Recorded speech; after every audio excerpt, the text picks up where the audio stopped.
Hey, what's up, everyone? Welcome back. Roleplaying Unlimited is excited to bring you this new Star Wars What If campaign. We've been talking about it long enough on our Out of Character show. I've been hyping it up long enough while playing Final Fantasy solo, and I think we're ready to finally get this thing kicked off here tonight. After our usual introductions, hope you like our awesome new sci-fi themed Star Wars What If presentation here. I, of course, am Tragically HP, the Game Master, creator, and role-playing Unlimited Nucleus, as it were. Next to me on the right side here, currently portrayed via character illustration, we have COD-222, who is played by Justin. What's up, brother? Good evening, good afternoon, good night, wherever you might be. Thanks for coming in and checking out our stream here. Should be a good time. I always like to have a little bit of Star Wars in your life. I'm going to be playing a medical droid who currently has no owner. It's kind of an independent in the galaxy, going around selling his medical services basically to keep himself in upkeep and his little crappy ship in upkeep. So we'll see what kind of hijinks I can get into with this new crew here. Very cool, very cool. And you're used to seeing him as the party leader in the Baldur's Gate campaign. Maybe he'll be the leader in this one too, maybe not. But on the left side of the screen, just under me here, we have playing the character Steve, Evil Dawn. What's up? Hey, how's it going? Glad to be here and glad to be starting a brand new campaign. Yeah, so it's like everybody has all these wonderfully elaborate Star Wars name, and I picked Steve. Basically, just a little bit of a background is that Steve comes from a very broken home with an alcoholic father from the slums of Coruscant. Um, he's very heavily dependent on alcohol and chems, gets into a lot of trouble. And the only equipment he has right now is the clothes on his back. He doesn't even have shoes. So this will be a little bit of an interesting character to try to play. Well, he did need to sell the shoes for some credits, as we found out. Very true. And every campaign needs a mystery man. This time it's Roland, the Chiss soldier played by James. I would say tell everybody about your character, but you know only slightly more than anybody else does. But why don't you go ahead and go into that and say hello while you're at Hello, I'm Roland. I'm a Chiss and a soldier. it. Good evening. He's a man of few words. I wouldn't say more. Playing into the mystery stereotype from the instant. And on the far bottom left side of the screen there, with the ruined remains of an AT-AT behind him, apparently he brought it down with a freaking blaster pistol, is Kalinar, who is also a Mandalorian in this campaign, played by John. Well, I imagine this character probably brought it down by a bit of guile, as well as physical force. Yeah, this will be a bit of a departure from our bumbling. Everybody loves the bumbling fool of squee. Instead, we'll be taking a turn here at a character who is a bit of a fallen anti-hero, maybe a man who once did things at any cost necessary and now is having to find a new path. So we'll explore that a bit, and we'll see how it goes. Yes, indeed. And last but not least, we have our second Mandalorian in the group, but he is second to no one. We have Cestus, played by Jason. What's up, man? Good morning, good evening, whatever, wherever we are, whenever we are. I'll be playing Cestus. He's a gunslinger. He's got a bit of a swagger, but he's a late bloomer. He's just coming into his own in his life. He spent most of his young adult life helping raise his siblings, and now that his siblings are either all grown or in the academy, he's able to get out and do what he wants to do. And now he's just a simple man trying to make his way in the galaxy. feel like I've heard that one once or twice before. Once or twice.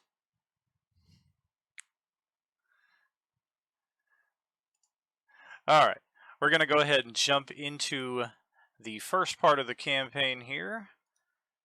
No Star Wars campaign would be complete without the opening crawl, so of course I have written one down somewhere. Now, there may be a bit of confusion amongst our own players even as to where and what episode this is. I've pitched it as episode 11 previously, but I think I'm going to go with episode 1, the Hutt Empire. Main reason being that the episodes 1 through 10 that we played already kind of completed that particular saga, so we're starting an entirely new different experience here. So rather than this being episode 11 of a continuance, this is its own beginning. I have a counter proposal.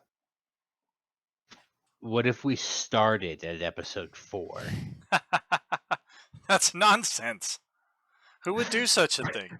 Come on, hear me out. This is going to blow up in 20 years, and then we can Makes go sense to me. back and tell the first 3 installments. That makes sense. Yes. Can you tell me why the movies were released 4, 5, 6, 1, 2, 3, 7, 8, 9? In charge of scheduling, I was. Nice. All right, so we have our usual 3 paragraphs here to get us going here. I will read along with what I'm typing or texting out here.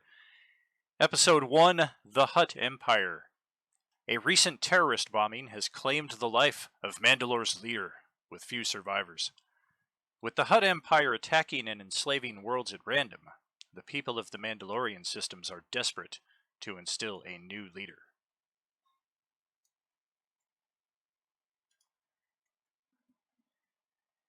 Mandalorian friends Cestus and Kalinar have arrived on Onderon to accompany Jet Ficastus to the contest. The winner of these brutal fights will become the new Mandalore.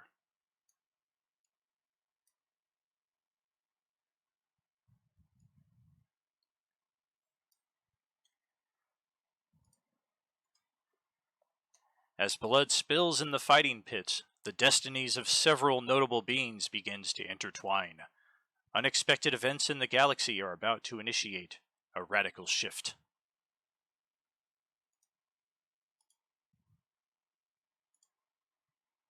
And it is with that we will pan down to the planet of Onderon, more particularly the spaceport here. At least that's what it says on the bottom, so I'm going to go with that being the case. The spaceport itself is dominated by an antiquated relic of a ship, an old Venator-class cruiser, or the remains of one anyway. It looks like a large part of it is missing, and it has been refurbished several times over throughout the centuries. Rumor has it that this thing can still fly, but you would not believe that. Given how many times that you've seen it, this thing appears to be permanently landlocked.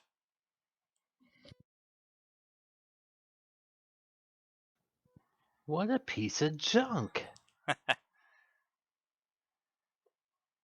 And it is inside of this Venator-class cruiser itself. One of the decks has been repurposed for a fighting pit of sorts. And it is this fighting pit where we find our participants in the contest, particularly Jet Ficastus. Let me see, I think I have... Yes, I do. I have his character illustration right here.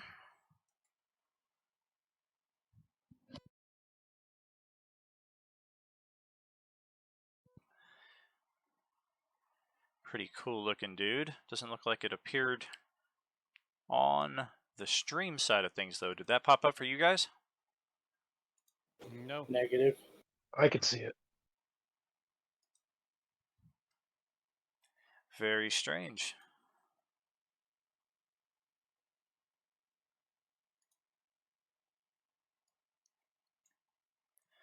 Well, let's just go ahead and take a brief pause there and go over to this screen. Perhaps this will fix the issue. Yeah, here we go. Looks like it's loading. Probably a transfer issue between Chrome and Firefox, it would appear. Yep, there he is. There's Yep, I Chet see him. Ficastus with his Vegas Golden Knights theme armor in the gold and black. He does carry a blaster pistol, or two even, but he does prefer to get up close and personal with his Mandalorian sword. And this is one of many who have been chosen to be the next potential Mandalore.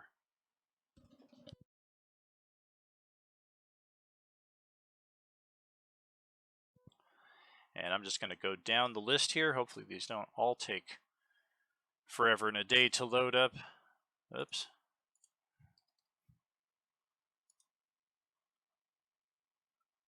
Maybe it will. There it is. That is COD 222, otherwise known as Cody, or 222 if you like. All of these works were done by Justin, aka Tati, I believe he goes by, and I've linked his information several times throughout Facebook, Instagram, and what have you. He has done a lot of great work for the characters in this campaign, and this character currently on the screen, Cestus, has in fact been illustrated twice, not only by Justin, but by Seraphony, who also does amazing artwork.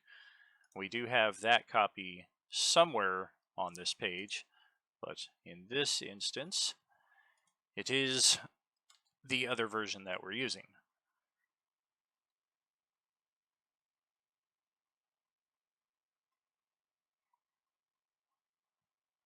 There we have John's character, Kalinar, in his noble threads, his best outfit, and the remains of the AT-AT behind him there.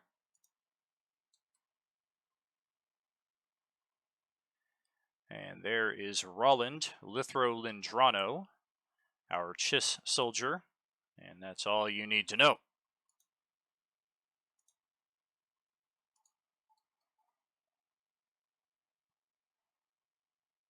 And as Don was saying, there is Steve, bereft of even shoes. It is worth pointing out that if you scroll in closely here, James's character is missing his head. It's actually detached on the side. And there is a reason for that, but I guess like everything else, that'll just be left to mystery for the time being. It's a little bit alarming. This is Yemwar, who we will be meeting over the next hour or so, an Ithorian meditative type, it would appear. And last but not least, on the illustrated side of things, we have Shelze Rindrano. Yep, there she is. And we do notice a similarity in the name between her and James's character, so the mystery deepens.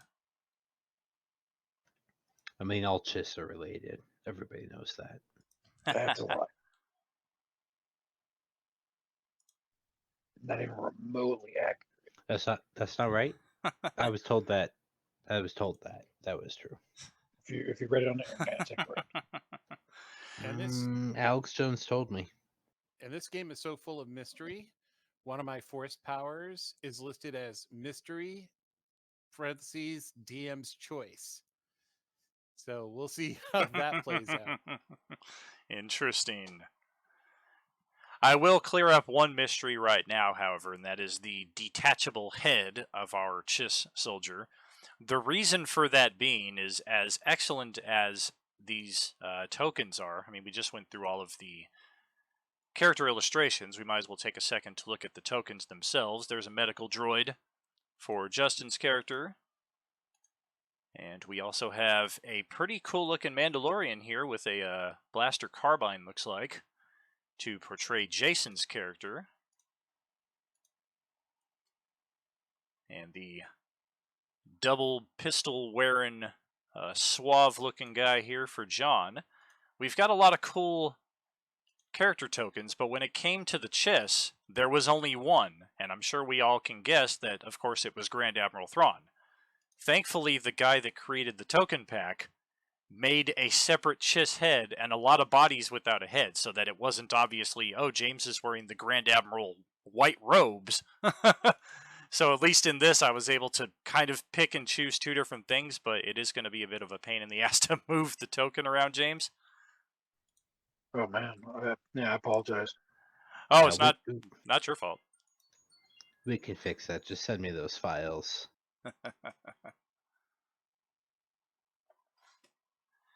Very cool. I will certainly do so. The solution that I came up with for the time being, I mean, here on the main token page, the head is separate from the body, but usually I've copy pasted the head in the appropriate place on the body to our next few battle maps. So as long as James doesn't just click the token and start moving it, because if he does that, the head's just going to start moving independently of the body, which will be fucking hilarious in its own accord. But what you want to do is drag a box around the token and then move the whole thing.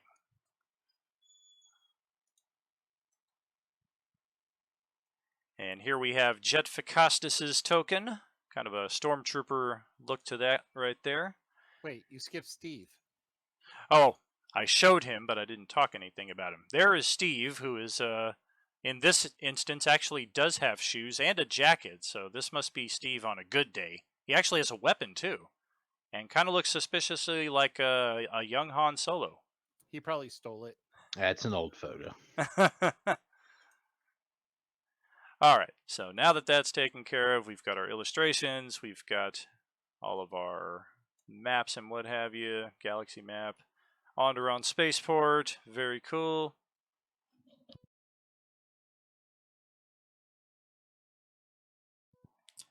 Okay, it is inside of this Venator class cruiser, as I was starting to say, that one of the levels has been repurposed for a fighting arena, and that is actually where we begin, inside a small observation chamber, where Kalinar and Cestus are watching Jet entering the arena against his opponent, who, let me see, who is this guy? Some nobody. Yes, he is kind of a somebody. He is a descendant of a former Mandalore, wears black and green armor, kind of dented up, and goes by the name of Isidore Fett. Sounds like some kind of chump. Yeah, won't you suck a butt? That would be my saying. 26 cents. I don't recall the Fets ever doing anything notable. They started out as farmers.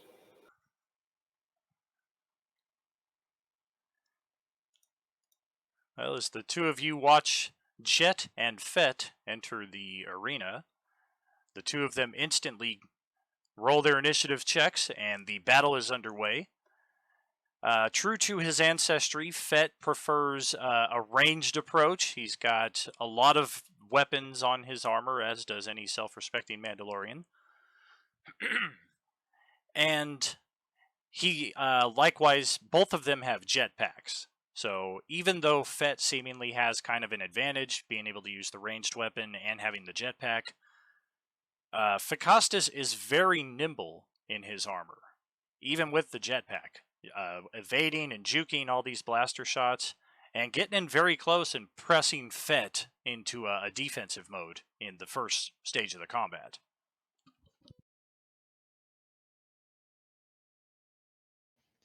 Perhaps this is how the Fets end.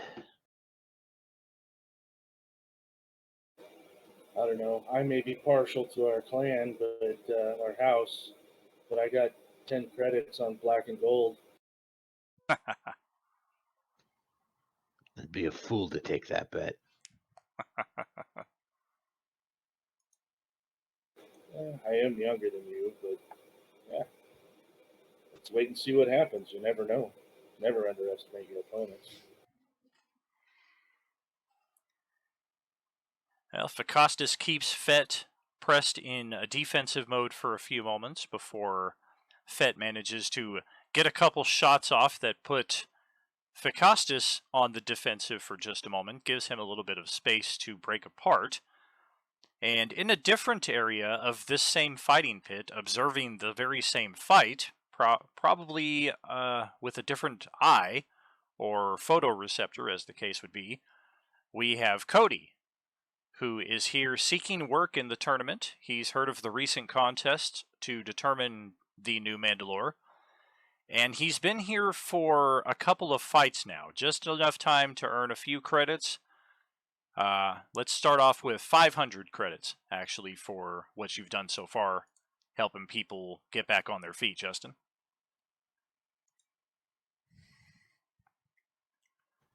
La-ti-da. And probably watching this fight again with a different perspective, hoping that the injuries are not so bad that they can't be treated, but hoping that they are plentiful enough that he can rack up the bill to a sufficient amount. It is with a bit of disappointment that Cody sees that Phacostus seems to have the battle well in hand. This seems to happen throughout all of the Fett ancestry. Once again, Fett's jetpack has been damaged, and he's unable to use it to escape. Phacostus got in there perfectly with his sword and slashed the jetpack to a point where it will not function. And not only that, but he has got Fett down to a prone state. And as Jet raises his sword, presumably for a knockout blow, you would guess, Phacostus doesn't have a reputation for being particularly bloodthirsty. Not too many of these fights have gone to the death. They have gone very violently, but for the most part, the contestants are walking out of here in one piece. But there is a bit of a pause as Jet raises the blade, seemingly for a killing strike. However, this Fett seems to have taken a few notes from the misfortunes of his ancestors, as it were, as in addition to the jetpack, he has also come equipped with a pair of rocket boots, like Cad Bane, and he manages to shoot himself just out of the way as Phacostus' blade hits the dirt, and as Phacostus is momentarily kind of taken aback by the sudden turn of events, Fett manages to get a swift action aim and lays down a blaster shot right into Jet's leg, and you can tell instantly that this was a very nasty shot that has caught Phacostus. And in the Mandalorian observation booth, there's probably a bit of, oh shit, but over where Cody's at, it's probably maybe a little different. I'm assuming I can't really do anything at this point. I have to wait for it to finish, and then I can go offer my services. Yeah, exactly. Well, then I will need to watch and wait, and I guess move towards the area where I'll be needed. Sounds good. And outside of the Venator class cruiser here, we have a couple of people who probably could not care less about the procedures to instill a new Mandalore, the fighting going on. One of whom is sitting at an outdoor tap calf that is run by Doug, and this particular Chiss is wearing some pretty badass looking armor, some pretty good gear, and constantly he keeps looking over to one side. Now, James, you as Roland, you are here observing a particular person that I told you about in secret earlier. And true to the nature of the target that you are here in pursuit of, this person has not left their home since you've arrived here. And you've been here at this tap calf for probably about 3 hours. But you know that you're going to have to be patient if you're going to see this mission completed.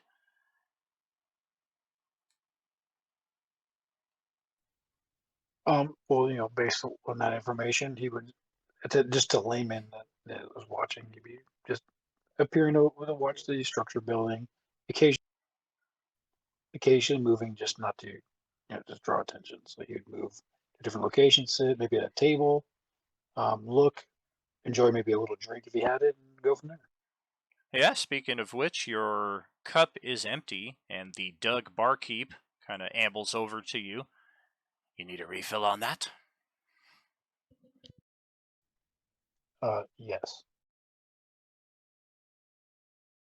The same as what I had before. And the Doug turns his back to you to take care of that. Not too far away, walking in front of the same tap calf, we see a pair of Bith who are on their way to their next gig. Their previous gig didn't pay them too much, so they have higher hopes for this one. However, in a few minutes, they're about to discover that their previous gig paid even less than they thought it did, because the scrawny-looking homeless kid that bumped into them seemingly by accident a few moments ago actually relieved them of all of their possessions, or all of their credits, I should say. They still have their stuff. And over the span of the next few moments, Steve found his dealer, got himself a stick of glitter stim for the low cost of all of those credits. And after a few moments of enjoying the sights, smells, and pleasures of the glitter stim, Steve is now in the state of mind that he wants to be in. Yeah. Dang straight.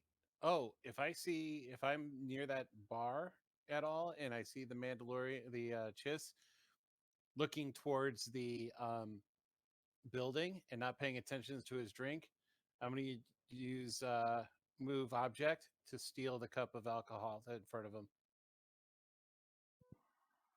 Gotcha. You do have second thoughts about that. Initially, it seems like a good idea, but the more you observe this guy, he seems very in tune with his surroundings. You don't think you're going to be able to pull a fast one on him. I don't even think that I could pull a fast one on myself. I may have just imagined the entire thing.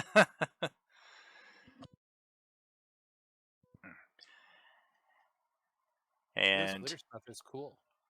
yeah, glitter stim is pretty good. Pretty good indeed. It can definitely cause some hallucinatory effects. There are some negative effects to it as well, but Steve has been fortunate enough to avoid those so far during his time as a spice addict. And Steve would not remember this even if he did hear it. Roland, however, he can overhear some of the conversations taking place at the Tap Calf. And one of them in particular really catches his attention, as there's two space travelers that are talking to each other, one of which who is insisting that the rumors of this invading fleet that is ravaging sections of the Outer Rim is true. This is not false rumors, this is not hearsay, this is actual legit truth, and everybody needs to be aware of this invasion that is going on. But because of the state of the galaxy, there's no real central unification. The core, as usual, kind of has a central government. Everything else is kind of left to their own devices, form their own alliances, etc. And that's definitely the case for Mandalorian space as well. And what Roland is picking up here is this is not the Hutt Empire that these guys are talking about. They're not being specific about who this invading force is, but the more you're hearing about it, it doesn't sound like they're talking about the Hutts. Would a galactic lore check be appropriate? Yeah, go ahead and make a check.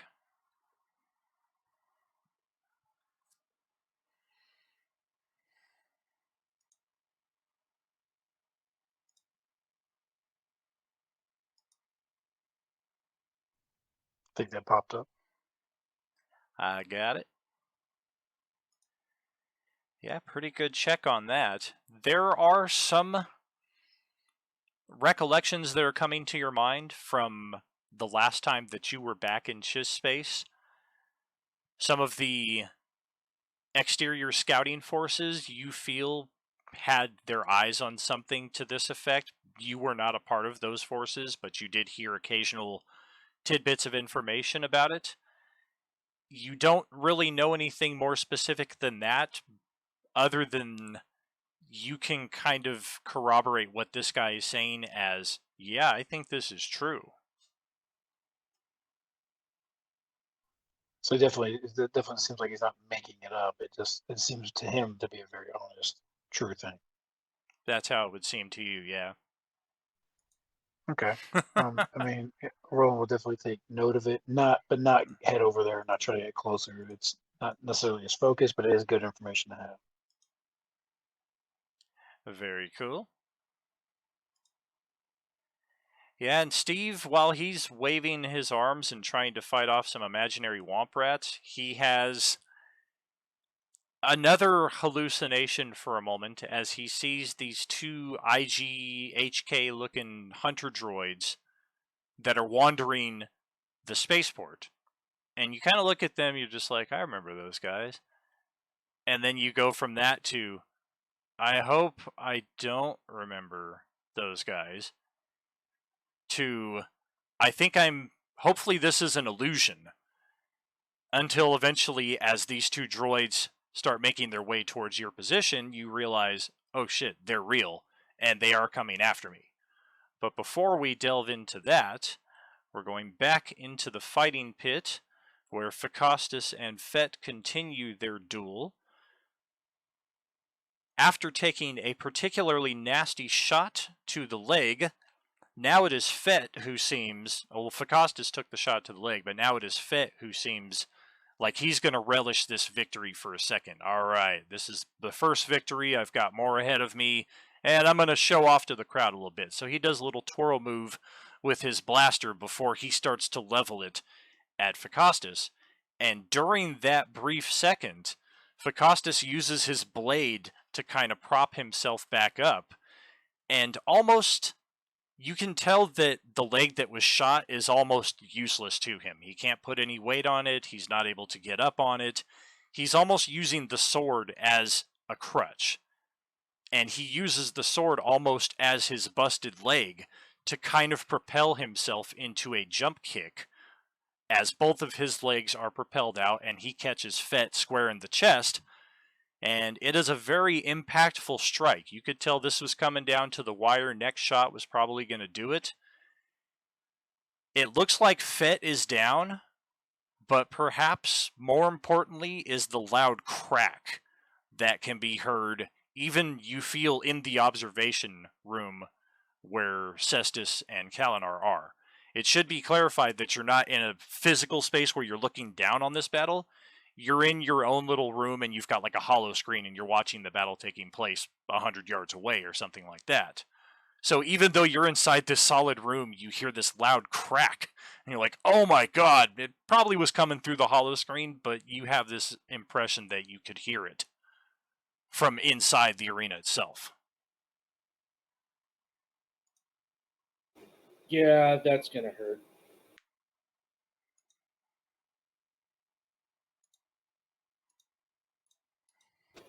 Pretty sure he's gonna be feeling that in the morning.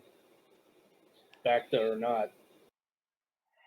And you both have only a few seconds to take note of what has happened here, as we will now go... Well, we're supposed to go here, but I don't see your guys' tokens anywhere. It's very strange.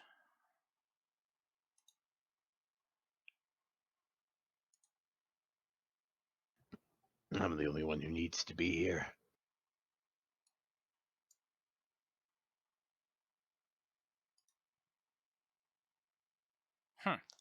Very strange. Jason, John, can you guys see your tokens on this map? Yes. Let me look. I see only the Oh two yeah, of us. I see him.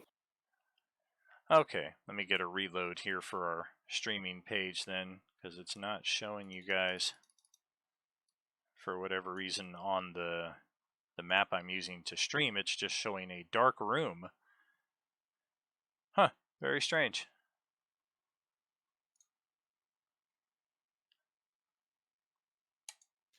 I can't see anything but black either. Is it set just for their vision? It should be, yeah.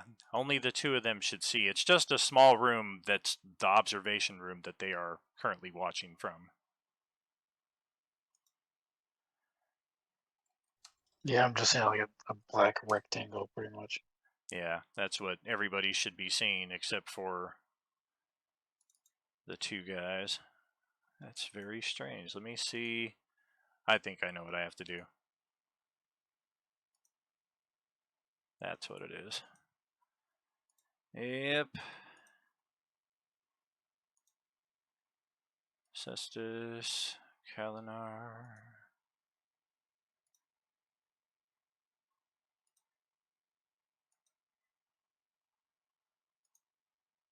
Okay, let's try that. Reload. There it is. All right. So now our streaming audience can also see your tokens here inside of this observation room. And as I was starting to say, you guys barely have time to take stock of what has happened to your friend Jet inside of the arena before the door behind you opens up. Assuming it does. There we go.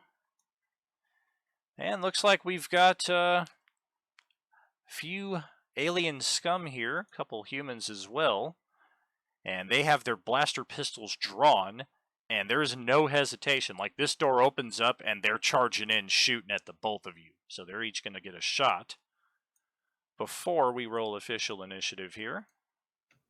Rude. Just kind of like looking like a robbery, strong arm robbery type thing. If it is, it's a murder / robbery. Like, they are not firing stun. Okay, I understand. Oh boy. I have a shot at Jason here with the Aqualish, who is in the lead. This is going to prompt a rules question pretty quick. Not if I roll a natural 1. What's your rules question? I think you're right. So yeah, the Athorian snarls something, or the Aqualish snarls something at you as he raises his blaster, and then just click. He kind of looks at it and realizes, oh, I must have put the empty power pack in this morning instead of the full one. Man. Crap. All right, so here comes Human Thug number 2. We'll take a shot at Kalinar.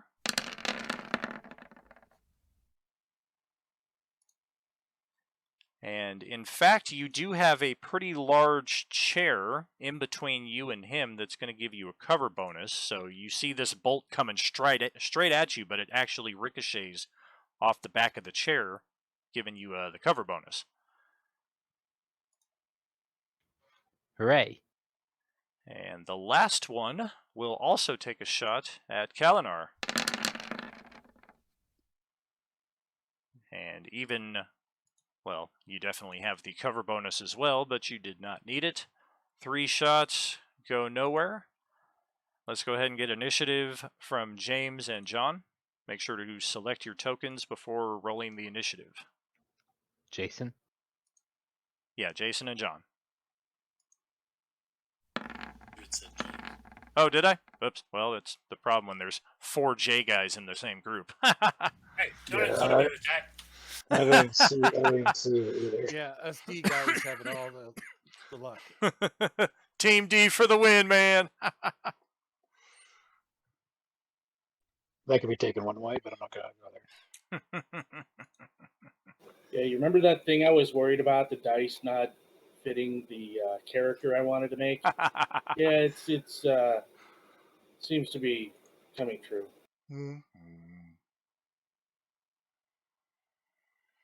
All right, well, looks like Kalinar has the first action here, assuming I can get the turn order. There it is. Okay. All right, John, why don't you go ahead and take your first turn here? You know, I didn't even bother to program frag grenades in despite having picked them up, but I'm going to use one. It's just going to delay me a moment while I figure out. Why don't I just use this attack block? John used a grenade. There you go. They won't even hit, so it's not an issue. Oh, man. Trying to go for Bale 2.0 here. So Right, with a critical 1 on the first. Wow, that's funny. You rolled a 4, and it's a -1. So that big commander's chair that's in the center of the room is just proving to be the most impossible cover for anybody to get past. as even from only 2 meters away, you just turn and throw the grenade, and it hits the headrest of the chair and just kind of falls into the seat itself. And before it finally blows up and takes out that chair. Fortunately, you guys are just outside of the range of that, but the cover is now gone. And looks like I've got a trio of thugs. I'm going to do the same as last time. First one on Jason, second two on John.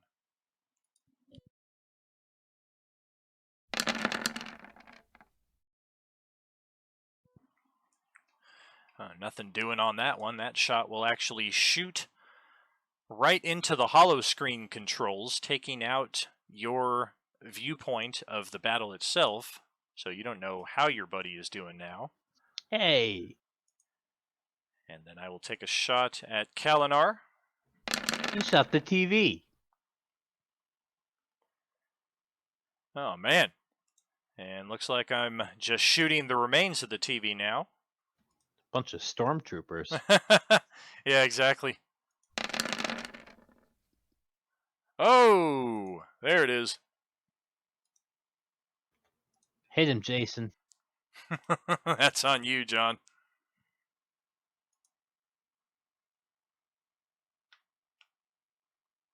Oh. Very nice. Kalinar catches one square in the torso that leaves a nice burn through your clothes and on your skin. I'd say. Which one was it that hit him? Yeah, exactly. The one in the far back.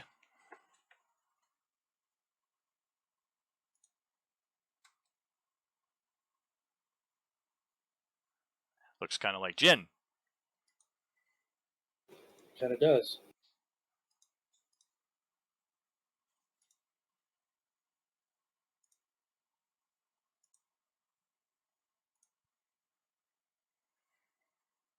Are they done?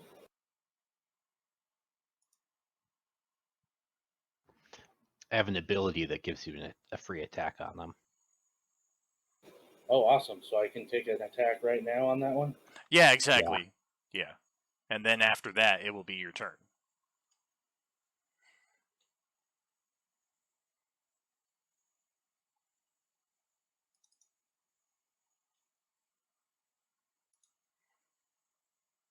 Woo!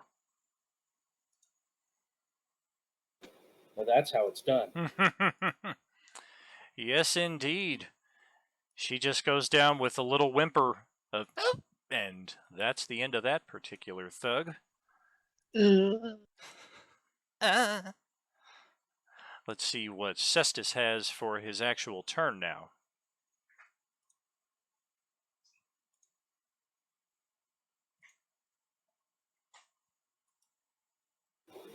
Takes the step over as he turns around, and he'll aim at the other one.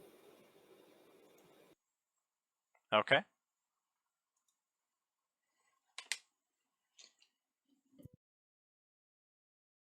Right as he's about to shoot, are you sure you want to do this?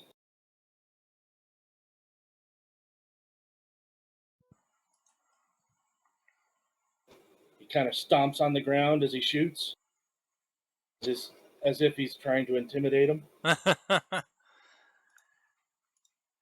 Well, it definitely causes a bit of hesitation in that person as they look down at your stomp, only to then catch the blaster shot right in the chest, and he goes down as well.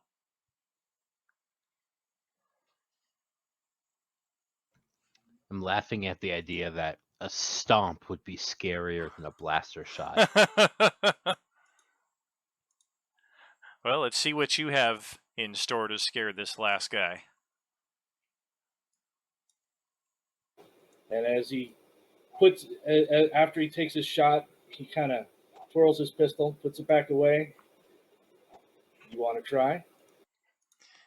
You got some Fett genes in your guy as well. Perhaps somewhere down there, but he's not a farmer. What would it take I want to do a disabling shot on this last guy. Yeah, just set the stun. Stun is 2d6. Okay, let's do that. Yeah. Stun shot. All right.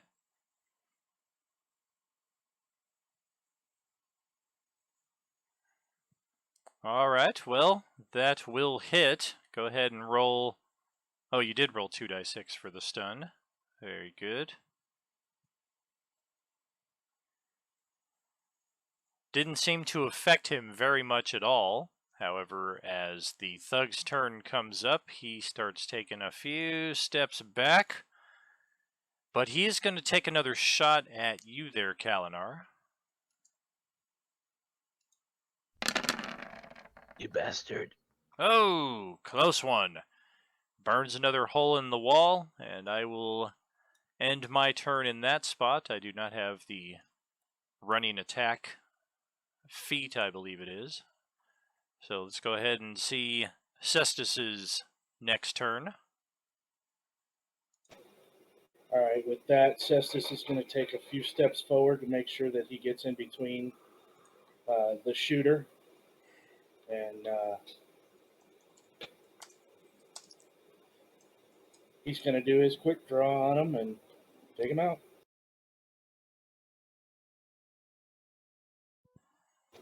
I told you, you don't want to do this.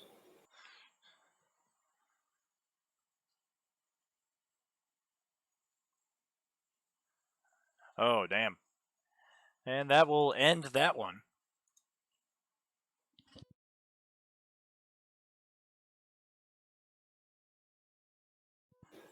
And with that, we're going to start checking their IDs, pulling the weapons away from the bodies, etc. All right. And as you both begin to tend to that, you do have the recollection of Jet Ficastus still down there in the arena. Nobody has come to claim him as of yet, so the standard assistants, whatever you want to call them, come out to at least get his carcass off of the arena floor, and he's just kind of waiting in a hallway for you guys to come collect him, and that is where Cody happens to find him. He does not seem like he's very conscious at this point.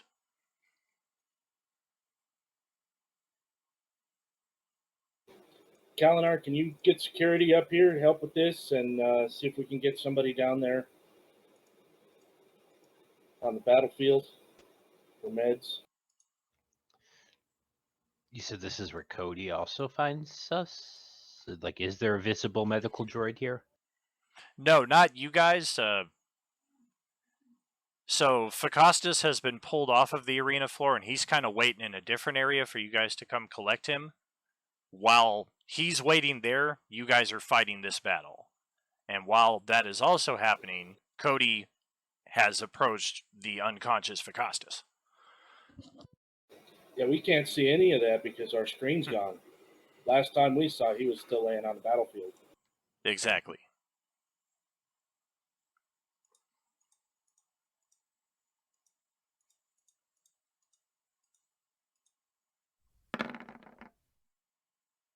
I'll approach him and make sure he's at least alive. He is alive, yes.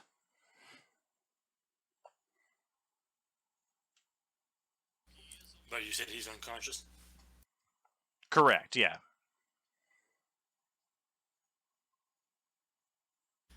Do I happen to see a comlink on him? He does not have an exterior comlink. Knowing Mandalorians, he might have one built into his helmet or something.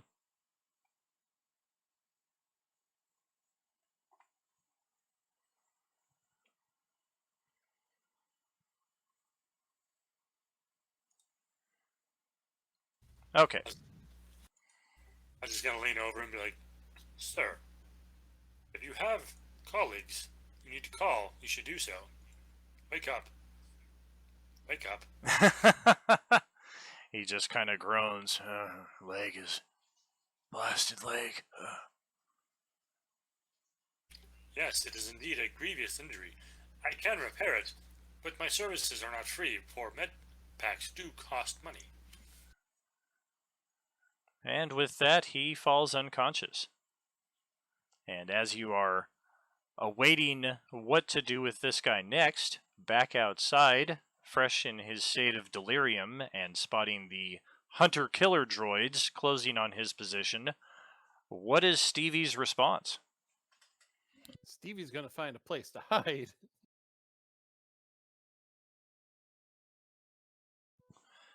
Well, do you have a stealth check you want to roll? Because they have spotted you already, and they are inbound to your current position.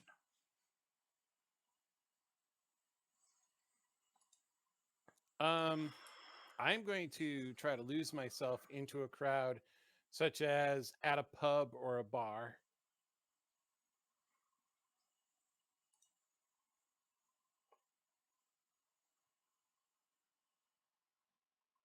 Oh, wrong one.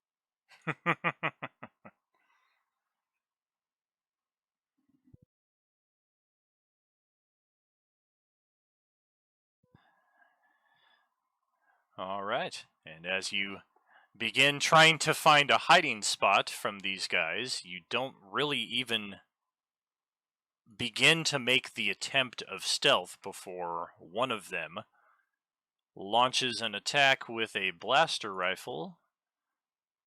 This is set to stun.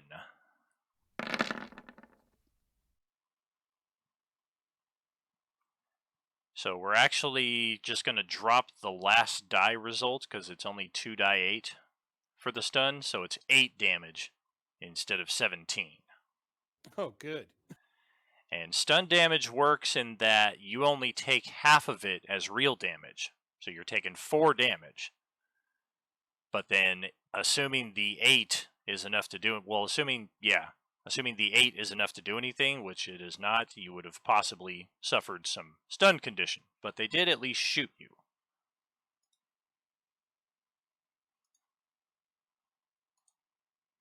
All right, I'm going to flee because I have no weapons, no real anything.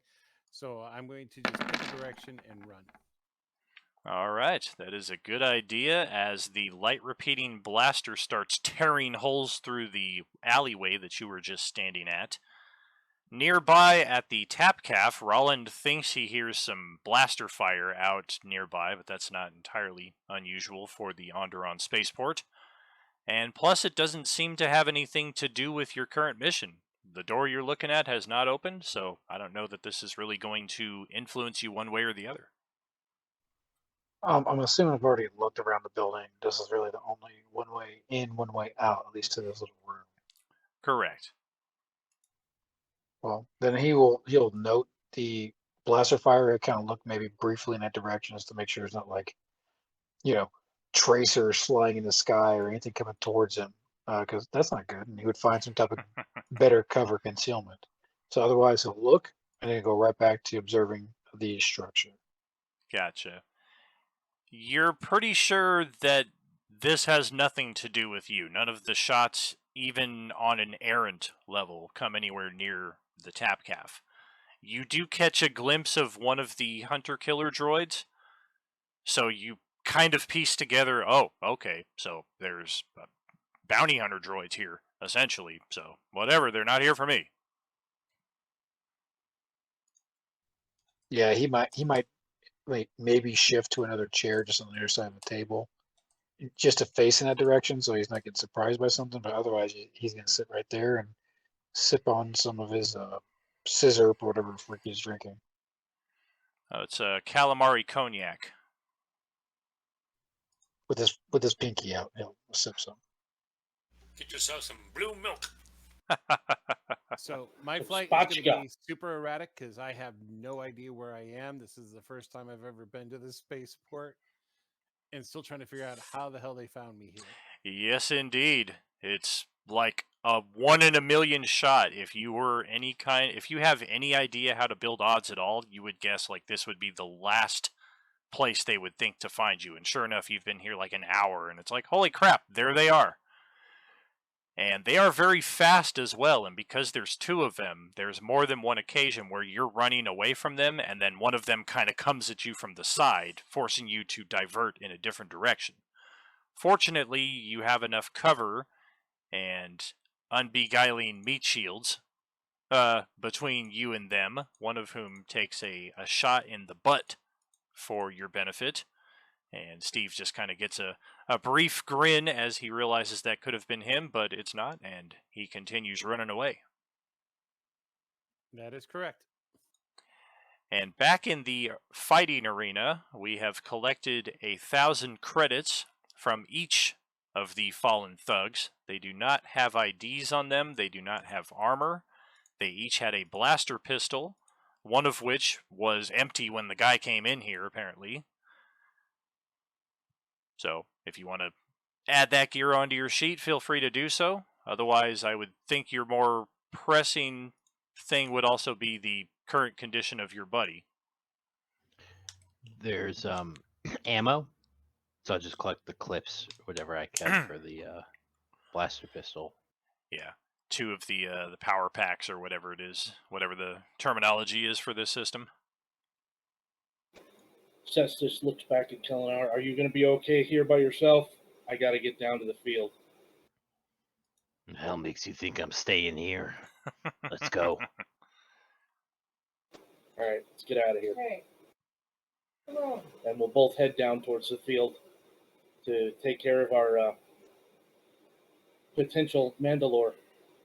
That's, Very cool. a little broken. Yeah, his leg is busted up pretty bad. And as you arrive in the injured ward, you do see that there is a medical droid currently over him, but it appears that Ficostus is thoroughly unconscious. Is it going to be okay, Doc? Turns to look at you. Is this one of your friends?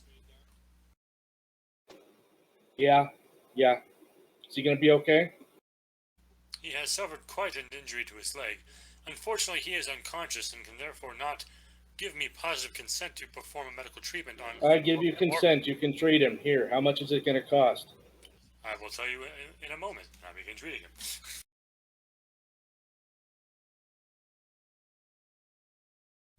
Don't hear you, Dan. Gotcha. In response to your earlier treat injury check, where you were trying to ascertain the extent of his injuries, you would guess this is probably going to be a pretty hefty payday for you. This kind of treatment would normally run 1,500 credits minimum. You do, however, need access to your medical bay on your ship itself. It's not much of a medical bay to speak of, but your best tools and your best equipment are there. Is it going to require actual surgery or just a med kit? You probably can do it with a med kit, depending on how good you roll with it. Otherwise, you may need to go into a surgical procedure. Well, I guess the question is, am I just restoring hit points, or am I doing more? It is more. And that's usually a surgery thing, for the most part. Yeah, he's got a broken leg, so it's possible. I'm basically shooting with a med pack on a high DC is a possibility, but more than likely we're going to need a surgical procedure. Alright, so I pull out a med pack from the med kit on my back, and I go, query, do you have surgical facilities at your disposal?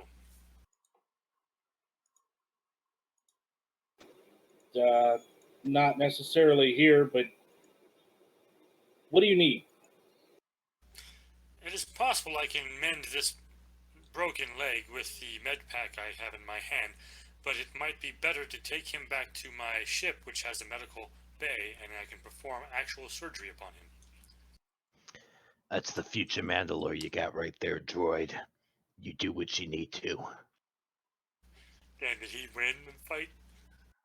He did win that fight, yeah. Well, he did win his previous match. Perhaps if I can patch him up well enough, he will be good to fight his next.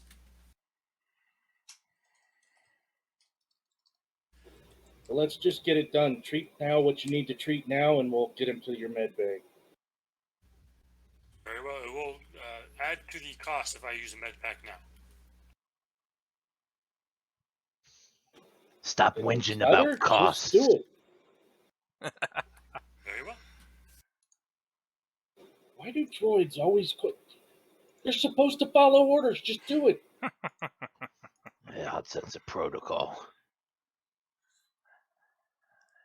Well, there are a lot of people that are observing what's going on, but it might not be because they have nefarious motives, so to speak, John. It might just be because Thecostus won his battle, he has progressed in the tournament, but he also has a broken leg, so who knows what the future of his state will be in the tournament.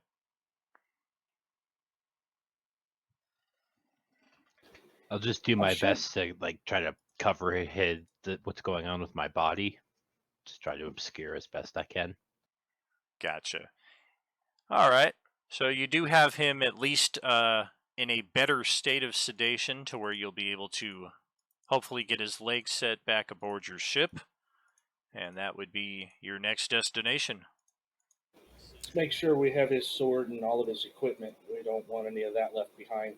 And while for I'm sure. double checking on that, I'll go through comms channels, see if we have any other house or clan members.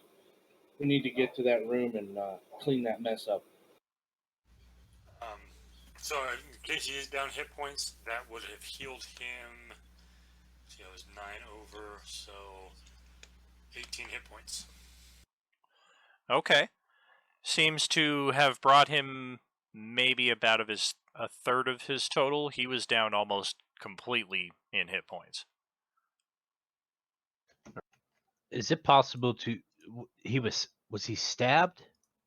How did the wound occur? I forget. It was a blaster rifle shot to the leg, and then after that, he did a double drop. He did a drop kick to knock Fed out, which then exacerbated the injury.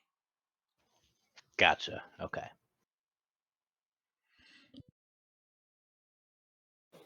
Pulled a total Deadpool and broke his leg while he did it. Yeah, exactly. Right. All right, so you guys are heading back to Cody's medical transport, and as you do so, leaving the Venator cruiser, Steve is still on the run from the hunter droids, and it's at about that moment that the door Roland has been observing finally opens up, and Yemwar, the Ithorian, steps out of his home, takes a bit of a glance around, and Roland just kind of has a surge of adrenaline. He's like, finally!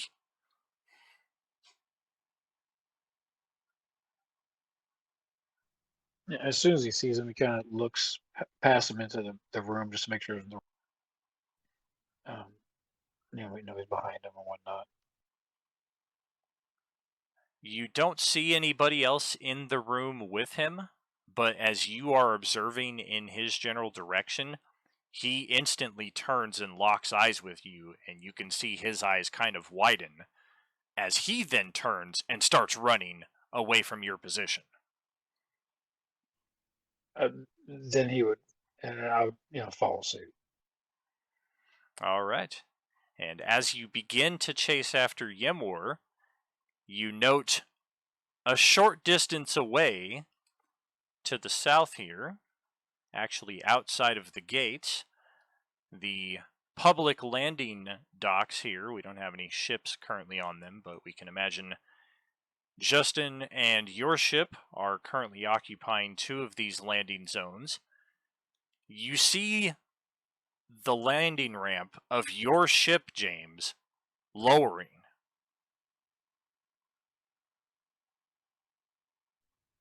Okay, interesting. Still would try to close that gap. Perhaps more interestingly, you see somebody you don't know, a scrawny-looking kid wearing tattered clothes. He doesn't even have shoes. And this guy is going up the ramp into your ship, and then the ramp starts to close.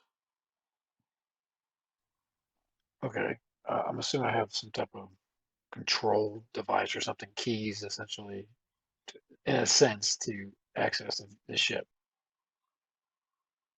You do have the actual keys to the ship, so whoever this is somehow like hotwired it or something. You're kind of caught in between a spot. Like, there goes the guy you've been spending 3.5 hours watching, and as soon as he comes out, he runs in one direction, and in the exact opposite direction, somebody's getting onto your ship. Yeah. Then he would go. I would go to the ship, the vessel. Charging after your ship. Yes, just because that's a priority. Okay, I'm gonna start trying to start this ship up so I could get away from these freaking droids. Yeah, why don't you go ahead and roll a pilot check there, Don? Now that you've gotten on board this thing, you don't remember exactly how you got here. You just know you were at the access hatch. Shit, maybe I can hide in here. Hey, cool, it opened. All right, I'm in. And starts up. Ship's humming like a dream. This thing's in pretty damn good condition. You could probably get like a year's worth of spice from selling this ship if you can get it out of here. And a place to sleep for a little while. All right, and you get the ship starting to lift off of the docking pad, just as below, Roland is now approaching, realizing, somebody just stole my effing ship. What the crap? And there's not like a kill switch or something that would keep it grounded. Unfortunately, not on your particular ship. Such things do exist, you just don't have that with your particular vessel. There Do I still is... see the droid? You do not see the droids. Once you get on the ship and you're in the cockpit and you start lifting off, you're just like, all right, they're not on the ship. I don't hear them clanking up behind me, and you're pretty sure you're in the clear. All right, You I'm just gonna try have... to take off. Cool. Yeah, you just have that paranoia still of the hallucinogenic effect of the glitter stim, in that they traced you here, so even though you're on a ship and now escaping, it's a matter of time before they catch up with you again, so I'm getting the hell out of Dodge. Damn straight. And as Roland watches his ship quickly ascend into the skies, he looks to his side, and in a moment reminiscent of The Force Awakens, he just kind of has to think, the garbage will do, as he sees this clunker of a ship that you're proficient enough, James, that you feel you could probably get onto this thing and give pursuit. And without hesitation, I would do that. You would Okay. literally go there and go from there. All right. And we'll just... Well, that is not a problem for a man with your talents and abilities, as you now access somebody else's ship and make your way to the cockpit. And go ahead and roll a pilot check yourself there, James.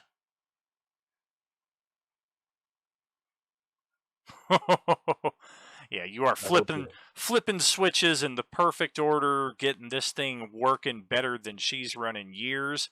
And as the engines start to clank and cling their way to life, in the medical bay of the ship, Cody and the two Mandalorians are like, did the ship just start up? What the hell is going on? What kind of ship you running here, droid? I would immediately secure the cockpit from entry. I'm on it, I say, and I start making my way to the cockpit. Yeah, as I'm like hovering over the patient, I just kind of look up like, that should not be happening. So Dan, using that, you use a computer. I'm going to make sure I do that and redo it so they can't just easily just hit a switch or enter a code. It's been trying to like change it, make it difficult to come in. Okay. You do start realizing the limitations of this ship compared to yours. This normal code sequence would probably keep you safe in the cockpit of your own ship for a good long while. Looking at the mechanics on this ship, you did manage to at least lock the door, but you're certain anybody with some kind of technical proficiency will be able to just hack it open from the other side.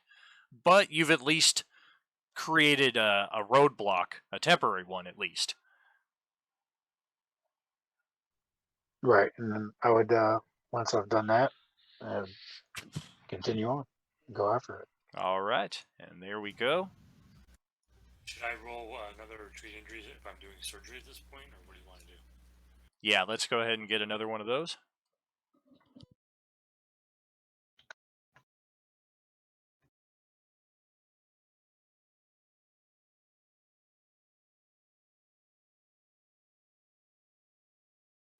That thing looks like half a mantis. Yeah, kind of, right? It's even the right colors for it. Who's this? What's your operating number? So here in the lead, we have... Oh, actually, I have the ships reversed here from the order I told you guys earlier. This is James's Chiss vessel here in the lead, and this is Justin's clunker of a medical ship here that's kind of cobbled together from different vessels to create something that's somewhat spaceworthy in pursuit.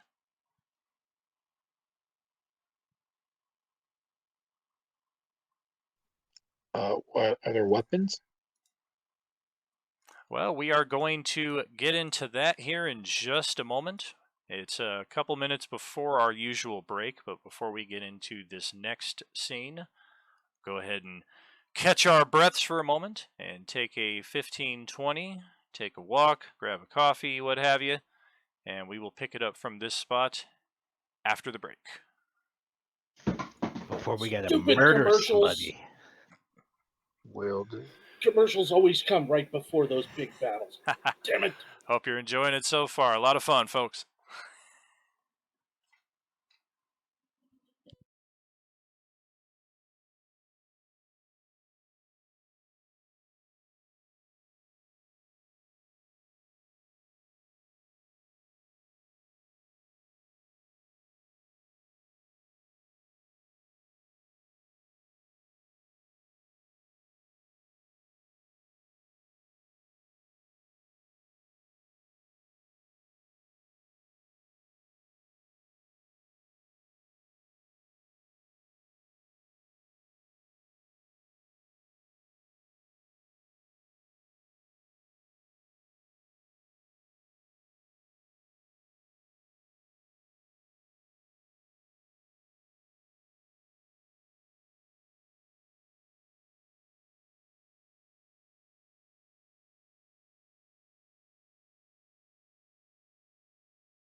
Just so you guys know, I can't stand thieves.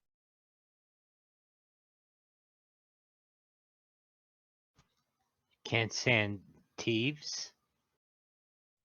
Taves, as they say. I think that's how you pronounce it, Taves. It's pronounced Taves. Yeah, that's how you gotta say it like you mean it there. I gotta work on that. I don't have a yellow tabard. It has it emblazoned on it. As a That's only PC asking or it for. personally? What was that, Jason? As a PC, you can't stand them, or I'm pretty sure you can't personally. Both would apply.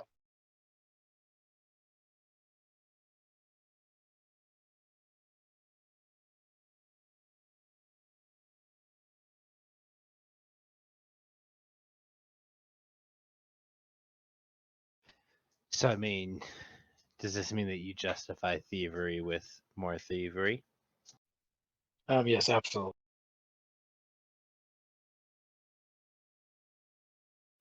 This wasn't thievery; it was a tactical acquisition. Hey, he stole Ex- the ship we're on. No, no, it is. It would be acquisition. Actually, it's more like a law enforcement apprehension. Like, I need your vehicle because you stole mine. Do you have jurisdiction here? Commandeering. Yes, jurisdiction. I do have jurisdiction. Yes. I'd like to see your identification. Well, when you come up to the cockpit, I can show you. If you'd open the door, I'd be happy to. Well, see, if it was Don, he could just say, "You don't need to see my identification." It's hard to do that with a hole in your head. You're what now? With a hole in your head.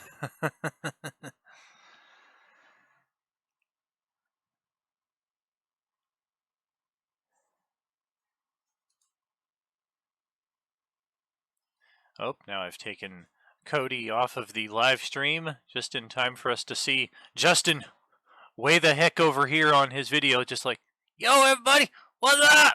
How's it going?"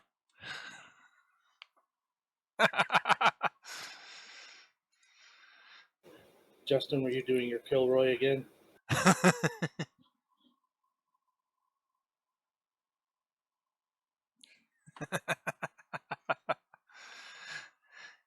Can you guys see this new setup? What do you guys think? I think it looks pretty freaking awesome. Yes, I like it. Good news.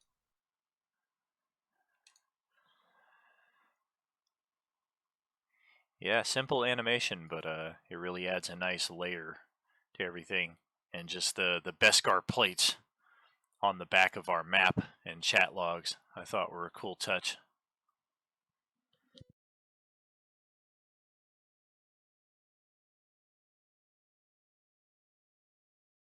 I get the feeling we're about to have an all-out war between Fets and Hutts, or Commandos and Hutts. Could very well be. Those Hutts are trying to take over anything and everything that's out there.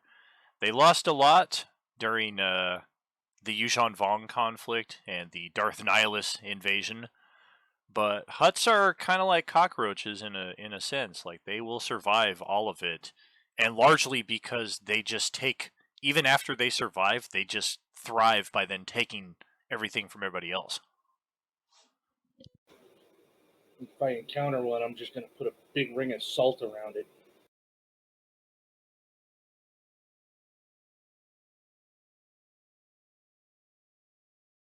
Puta! Ah!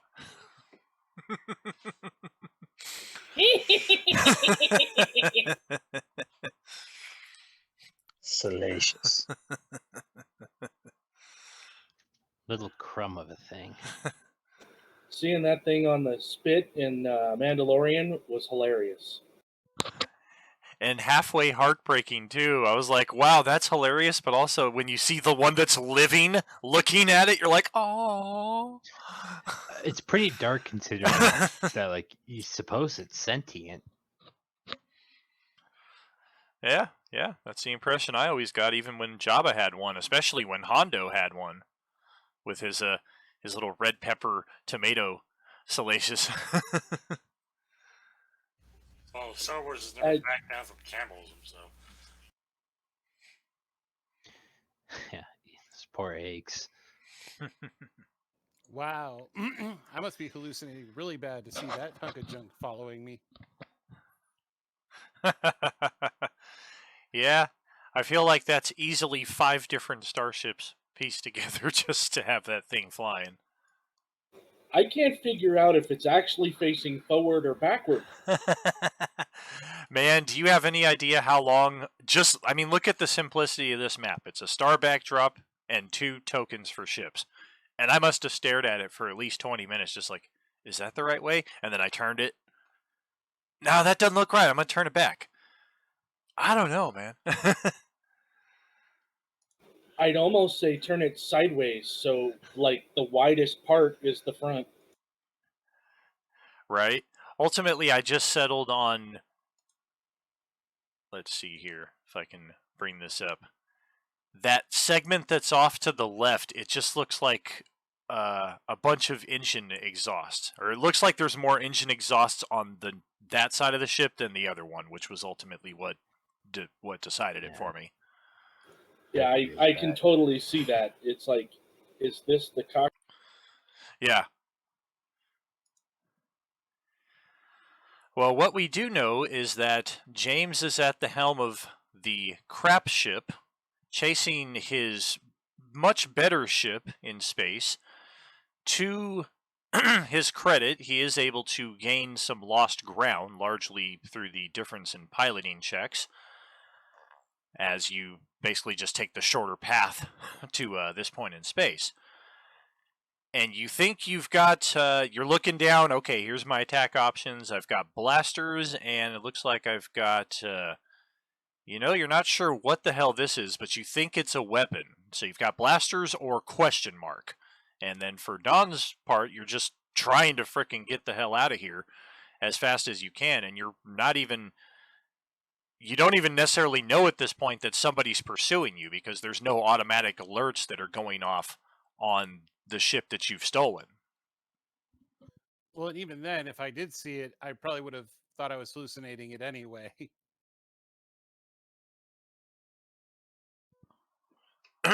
Yeah, very well could be. All right, so I'm going to, because I also don't have any astrogation.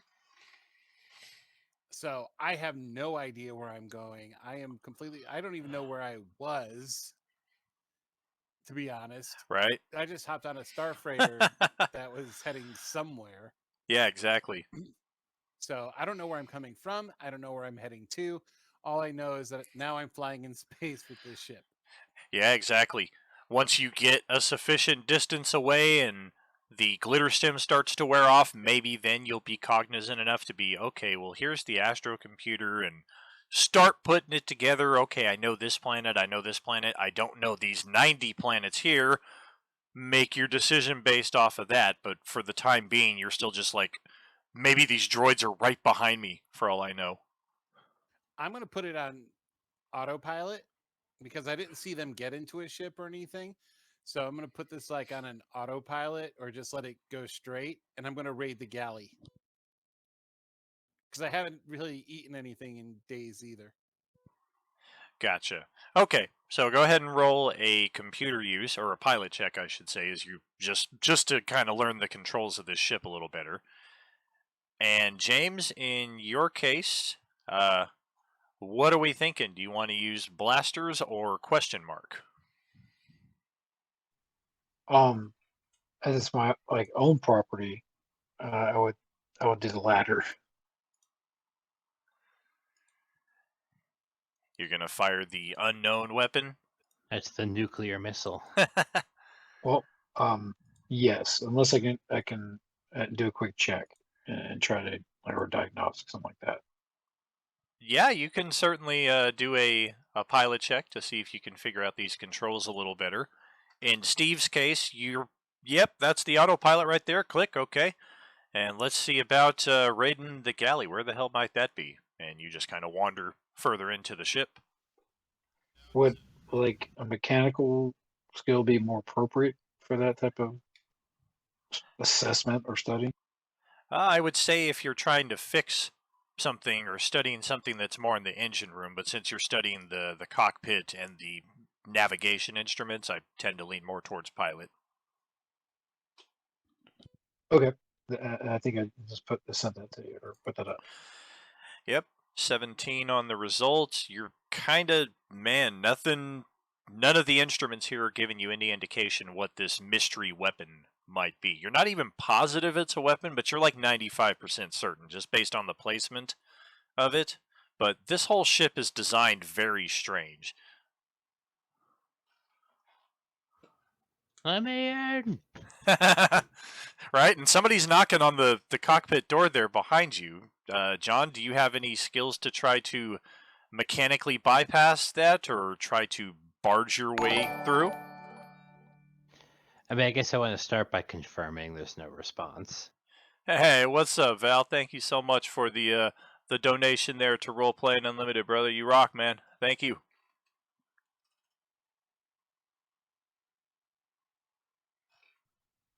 If I'm still gonna go, I still will go ahead with trying that out and seeing what it is. If it's not something I can positively ID, then I'll find out soon enough. Are you responding at all, though? Absolutely not. All right. Sounds like we're gonna have to blow this door down.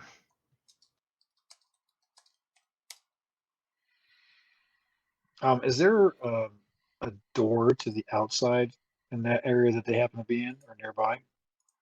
Like just a door leading out into the vacuum of space? Correct. No, there's not. There's not an airlock entry right there. Yeah, before we blow this door down, let me try and get in there. Yeah. James is trying to kill off 2 of the PCs before we even really get into the game. And Jason comes up on John and he's like rigging 6 thermal detonators with some detonite in the middle of it. You think this is enough to get this door open? Yes. But maybe take all of it back. More for the threat of, like, you know, as for a way to approach that, like that conversation. It would be funny if they killed them. Everybody got killed on that one ship, and I'm still rummaging the galley for food. I Unbeknownst. would call up from the med bay. I can survive in a vacuum. You cannot.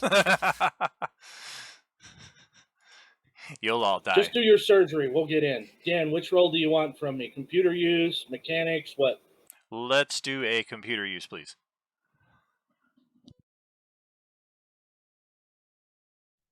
And should I add or do anything in kind? I'm sorry, what's up, James? Should I add?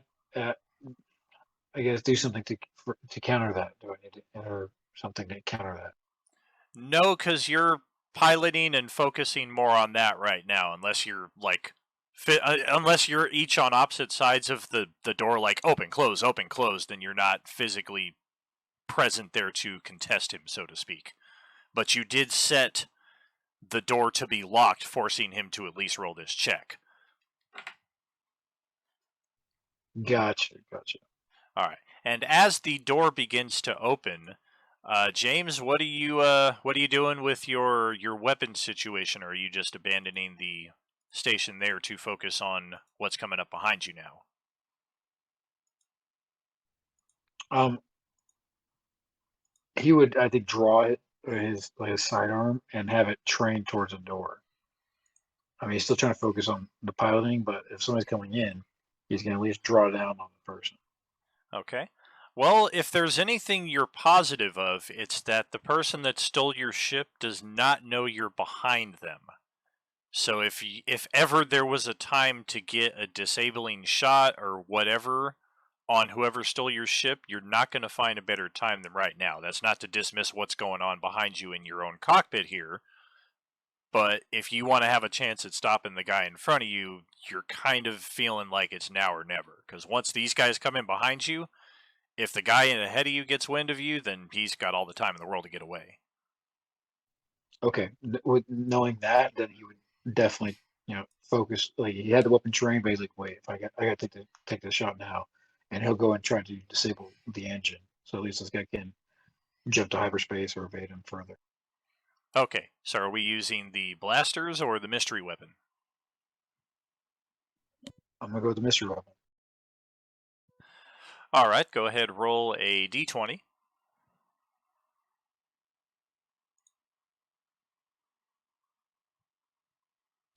He chose the mystery weapon.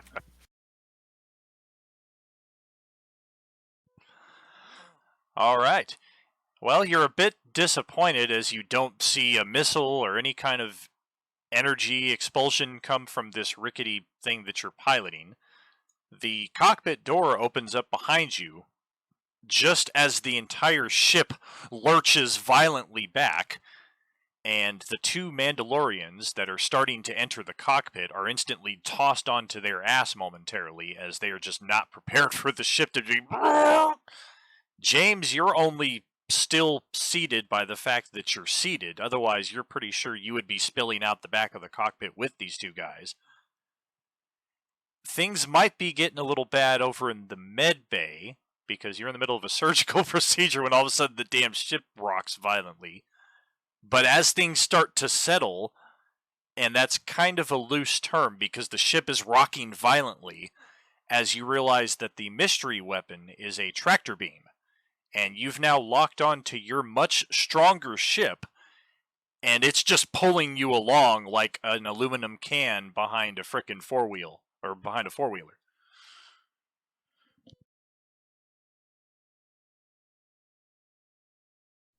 Well, What the now hell did realizing he that's just a bad do? idea. Realizing that's a bad idea, he's gonna quickly transition to the other weapon system and try to follow on. Ooh, galactic space munchies. Mmm. Yeah, you're starting to explore the ship there, Steve, when there's a notable energy that kind of surrounds the ship. Like there's a momentary as the ship kind of stops, but then it keeps going. But it's almost like you've got your cape stuck in the wheel, like you're dragging something. Man, I wish these drugs would wear off to figure out what the heck's going on. Actually, no, I don't. Maybe they might have some drugs in the galley. All right. Back to the galley. Back to the galley. And in the clanker ship, not only are the blasters non-responsive, but the tractor beam appears to be locked. So you can't even turn this thing off to free yourself from your own ship pulling you along. And if you had to guess, this ship that you're on isn't going to sustain much more of this being dragged like this. With that, I'll get up and I'm like, what the hell are you doing in there? Get out of that chair. You don't know what the hell you're doing.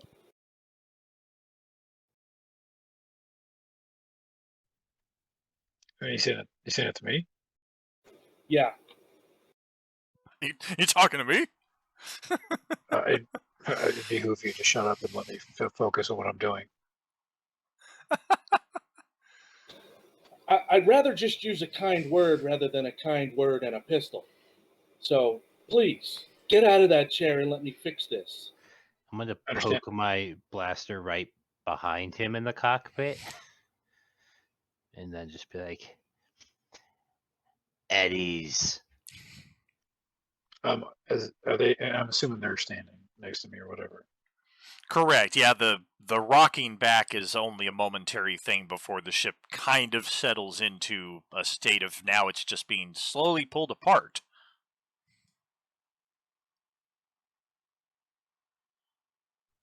With that pilot check, I send the vessel hard to the right, and I'm essentially spinning it. I'm not turning to the right, not turning left. I am literally trying to rotate the vessel and like a barrel roll repeatedly until either they get sick, fall, or get off balance. Oh shit. Oh man. If I don't lose my balance, I will fire with stun. Well, actually, we probably wouldn't lose any balance because of the artificial gravity inside the ship. Well, there is something because he's in every Star Wars movie or sci-fi movie when they turn, their bodies are jerking all over the place. So there's something. And if it's turning right or left, maybe, but me doing a violent barrel roll nonstop, at the very least, I'm hoping will disorient the people in the cockpit. Oh yeah, it's more present on the capital ships that you find the immutable gravity, because those big ass ships don't tend to do barrel rolls and flips like that to put people on board in jeopardy. But even Episode 7, when the Falcon's flying all over the place, BB-8 had to shoot all of his extenders, just be like, all right, I'm tired of falling all over the place here now, damn it.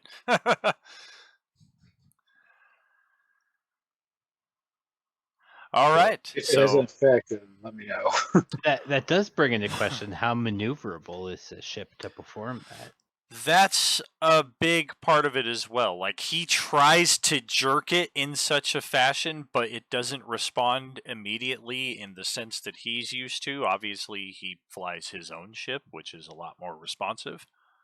This ship, however, it doesn't quite list lazily to the right, but it's a very close comparison. Like, it just kind of almost does an immediate right face, like a 90-degree turn, and then it just kind of locks into that position now, and it's like slowly starting to turn upside down through the process of still trying to hold on to the other ship with the tractor beam.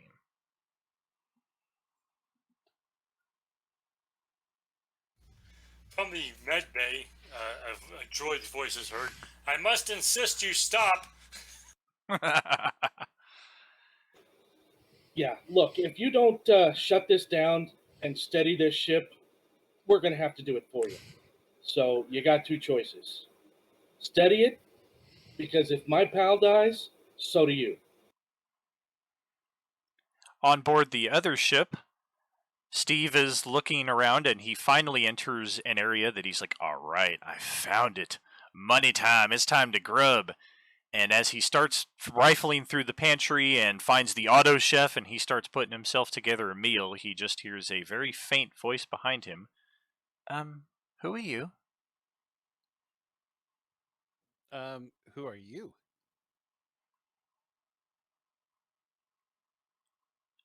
I asked you first.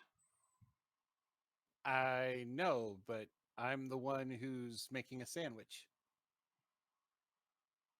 Did you steal this ship?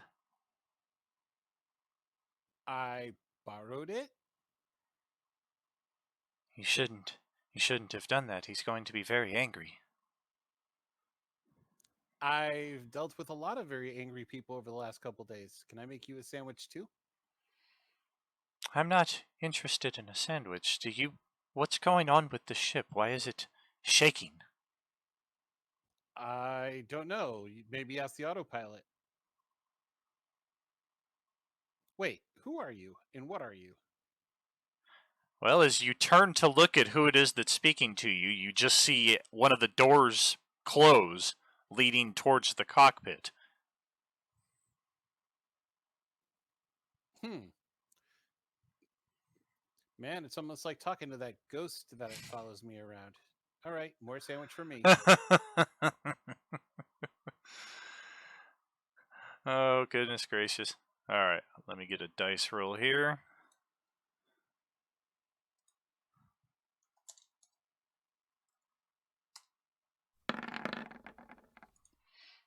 Okay, John, go ahead, roll your attack as well.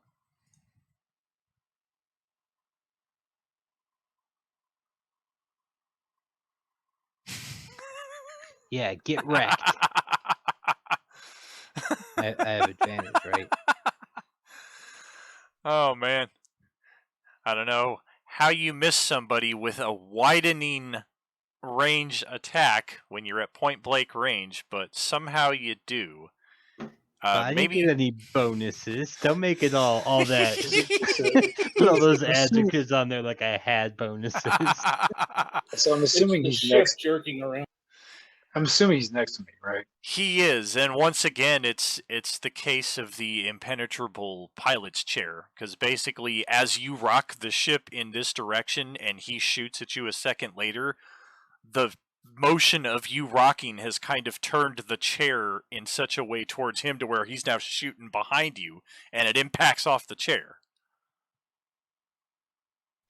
Well, at that point, he would stop the motion, the rotation, and point his blaster pistol at his groin and state, I would recommend you don't do that again. My vessel's Kalinar been hates chairs. my vessel's been stolen. That's the one that's ahead of me, and I need your vessel to retrieve it. Plain and simple. You allow me to do that, I'll stop the violent motion of your vessel.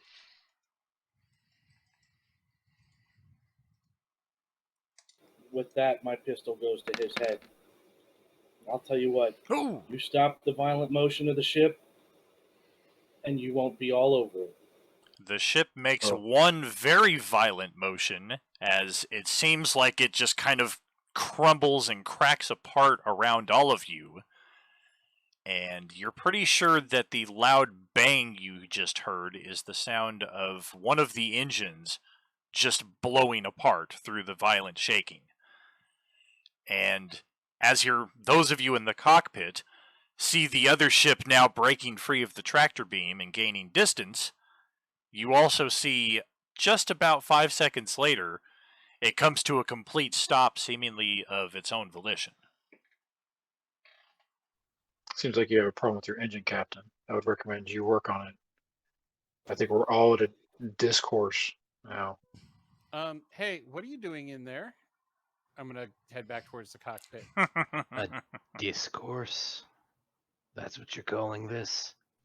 I'm calling this a difficult situation that you guys have exacerbated, but I can't do anything about it because your engine's been ripped from your You've vessel. exacerbated more than enough by putting our Mandalore's life at risk with your hijinks. I don't need to hear another word from you. Another Mandalorian that claims to be a Mandalore. I'm guessing this one here is Mandalore as well. Mandalore 2, Mandalore 5, 18. Wait, are you making your voice deeper? I'm just talking normally, sir. Ghost man.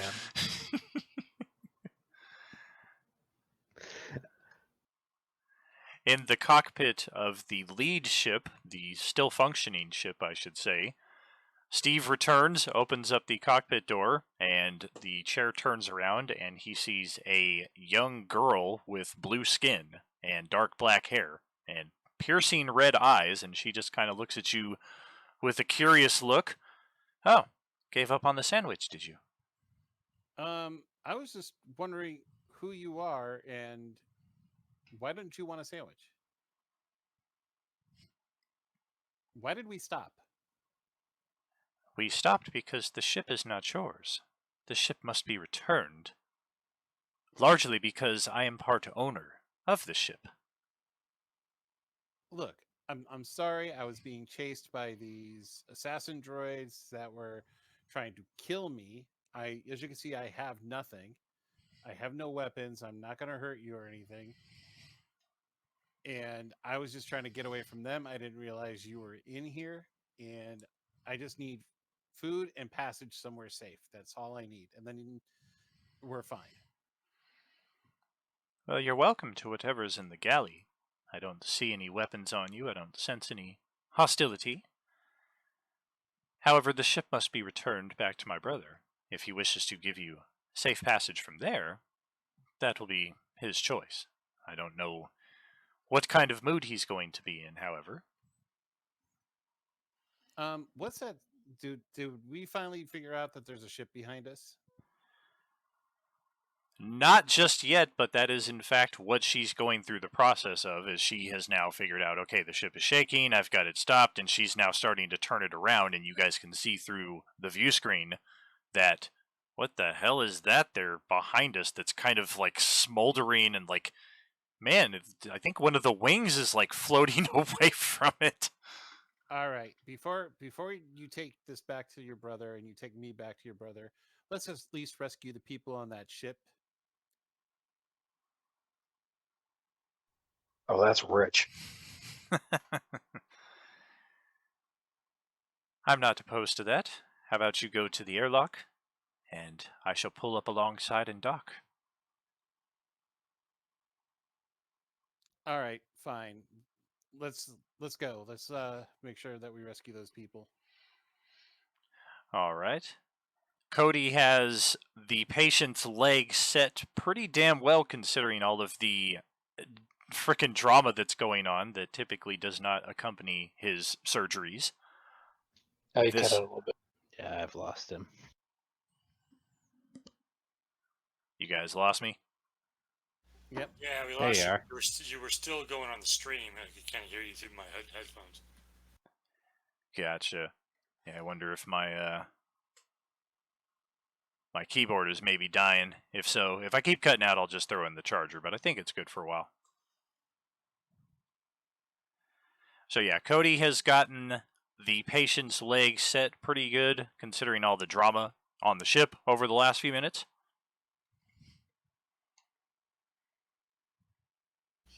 Yeah, I would say I've done some extra stabilizing to make sure the patient doesn't move when the ship is being piloted in this way.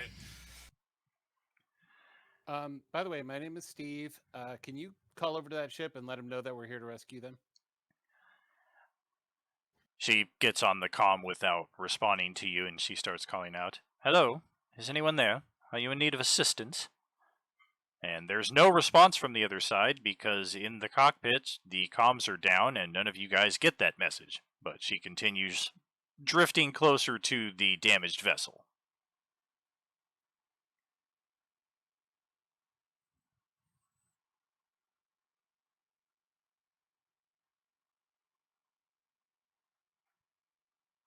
Okay, I'll wait until we get close enough, and I will extend whatever it is that connects the two ships.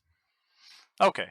Yeah, she pulls up alongside, instructs you to engage the umbilical, and once that is attached, those of you on board Cody's ship are now aware that something has locked on to you guys because there is an alert that sounds throughout the ship. Thankfully, this is still working.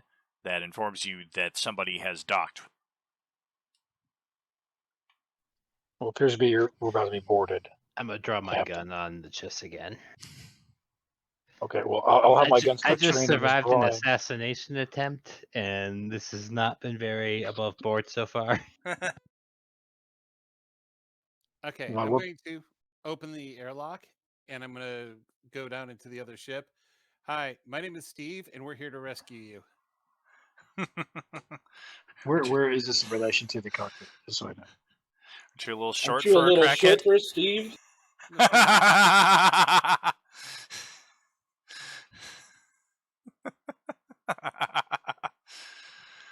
So where is it in relation to where we're at? The door. The airlock door would be about halfway back through the ship, maybe about 20 meters back. So we wouldn't have heard that. You don't hear Steve, but you all do hear the alert that somebody has docked with the ship. Well, it's your move, Mandalorian. You can go there. This vessel's not going anywhere. Nor is my blaster going to move from your groin. And if you prefer to have the bits, however small they may be, I would recommend you holster your weapon, and I can do the same. Hello? Cestus has already holstered his weapon, and he's working on the ship to see if he can figure out what's going on, what he needs to repair. So, yeah, go ahead. Keep aiming your pistol. It ain't going to do much. Hello, guys. I So drew you down could- until the jolt as with the umbilical connected, and that drew me out again. Hey, guys, it looks like your ship is pretty badly damaged and could possibly explode at any time. Do you guys want to lift? Sure thing. Stay right there, young man. I'll be right there. Friend If you'll of excuse yours. me. I have no idea who it is. This is a thief that I can go deal with. Systems failure. Systems failure. Ship destruction imminent. Systems failure. I think you guys better come on Cody? up with us. We got to move the patient. Move your patient to my vessel. We can discuss things there. If you'll excuse me, he'll stand up. Look towards John's character, kind of. Can you get out of my way, please? I'm going to head up through the airlock now that everybody's heard me and people are starting to take action. Once you declare that you don't know this guy, he's I have no idea For who no this reason. fool is. I have Yeah. no idea who this fool is. then I'm not offering any further resistance. And he moves past him. He's not going to bump, but he's going to definitely move Right. past him quickly to the airlock. Okay. Cestus is moving to the med bay to assist with getting Jet out of there. Why is my ship being destroyed? And we got a very unusual Chiss. He obviously doesn't know how to operate a ship. Let's get Jet out of here. Get aboard this other ship. This is highly unorthodox. I concur. Let's move, droid. I find that answer vague and unconvincing. He is tending to the patient while he says these things. Yes, that's fine. I'm assuming, Dan, that this might be some type of hover table or something to move. I don't know. Yeah, or are we doing exactly. things analog? Oh no, he's at least got a hover gurney. Yeah, his lab wasn't much, but he did have sufficient equipment to get this guy taken care of, and you guys can expedite his transfer over to James's yet-to-be-named vessel.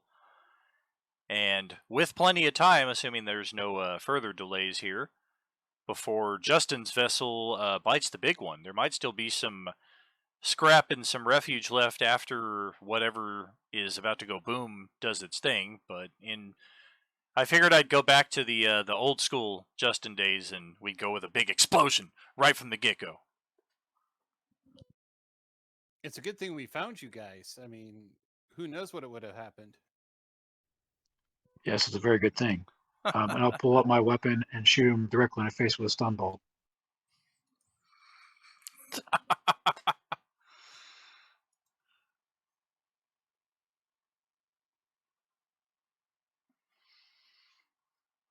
Now, I don't know if this is a normal attack, and then it's just noted as stun damage, then you have to tell me.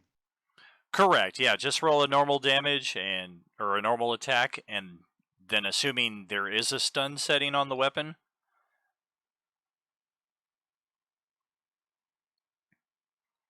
Man, I forget, does the heavy blaster have a stun? It says it does, a 2d8. Gotcha. So it's a 14. How's that land on you, Don? Hits my reflex exactly.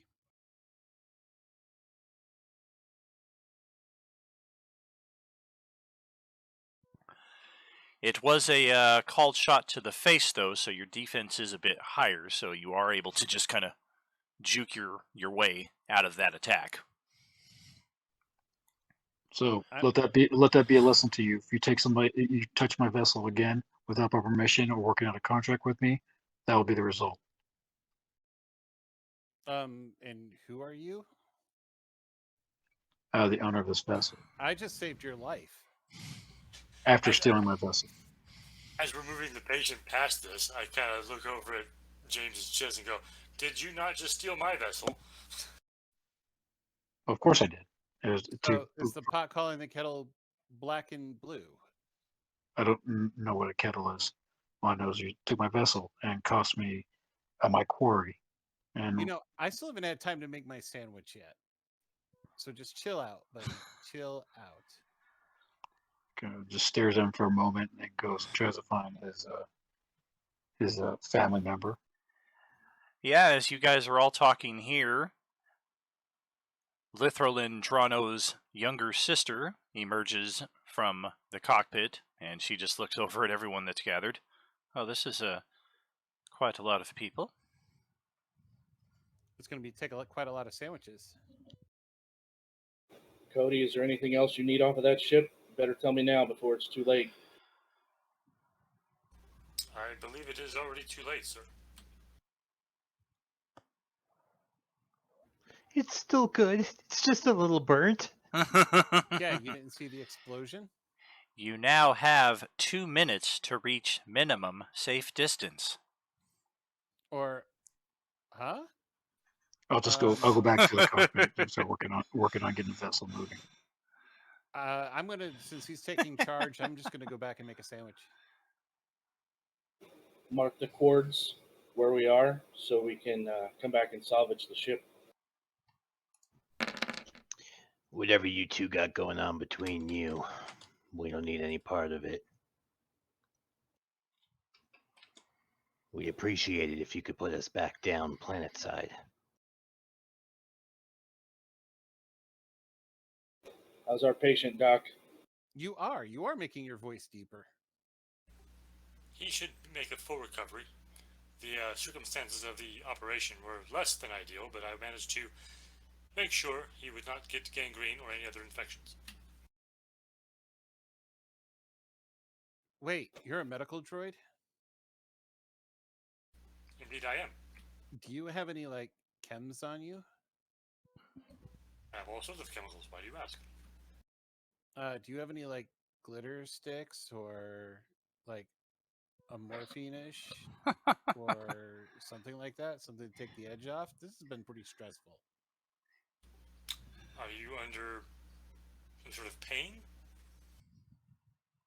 No. You want to buy some death sticks? I would not give you a painkiller if you were not in pain.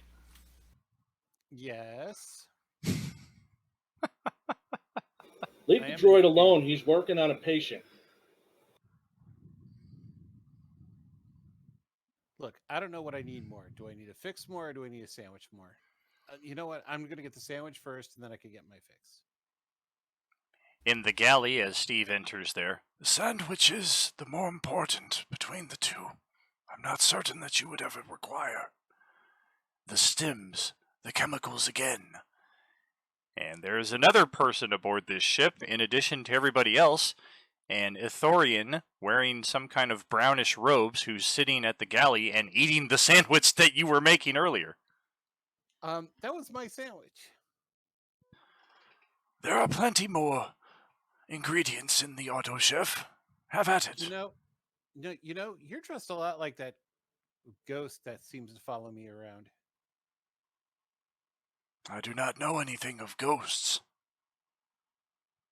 You know what? I'm just going to make the sandwich. Hey, James, that is a /E.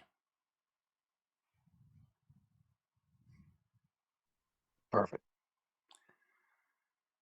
Is there a medical bay on this ship, or are we just kind of in a quarters? There is no medical bay on this ship, so yeah, there's just cabin space and the cargo area itself. And the galley. I would try to find the most sterile area to keep the patient. Keep the patient away from my sandwich. Seems like one of the cabin spaces would be a good spot for the patient. And as the rest of the party is wandering about the ship, discovering their new territory here, and Roland is potentially 180ing back to Onderon to drop people off, the Ithorian makes his presence known to all of you aboard the ship, except for Roland, who is piloting the ship at this very moment. Ah, greetings. I am called Yemur.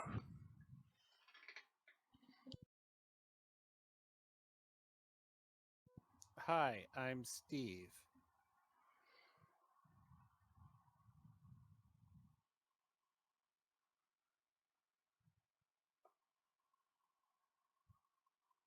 Seems as if everyone else has fallen under a mute of some sort. We're not exactly here to make friends, Ithorian. What's your purpose? To make friends. Do I'll you be- require medical attention? Not as of yet. I sense I'll that be your your skills friend. will be called for much in the coming days. I'll be your friend. You have good taste in sandwiches. I do make a mean stew as well. You'll have to try it sometime. Ooh, I haven't eaten stew in... It's been a while. Indeed, the fates of all of you have intertwined at this precise moment, just as I have seen in my visions. What visions are that? Are yours drug-induced too? Mine are induced by the Force, the power that you contain within you as well, but you suppress through your use of chemicals. Right. I see the Force, it shines bright in you, And all around, I might say. Look, the chems are the only things that keeps the ghost away. This ghost you speak of may not be such a bad thing.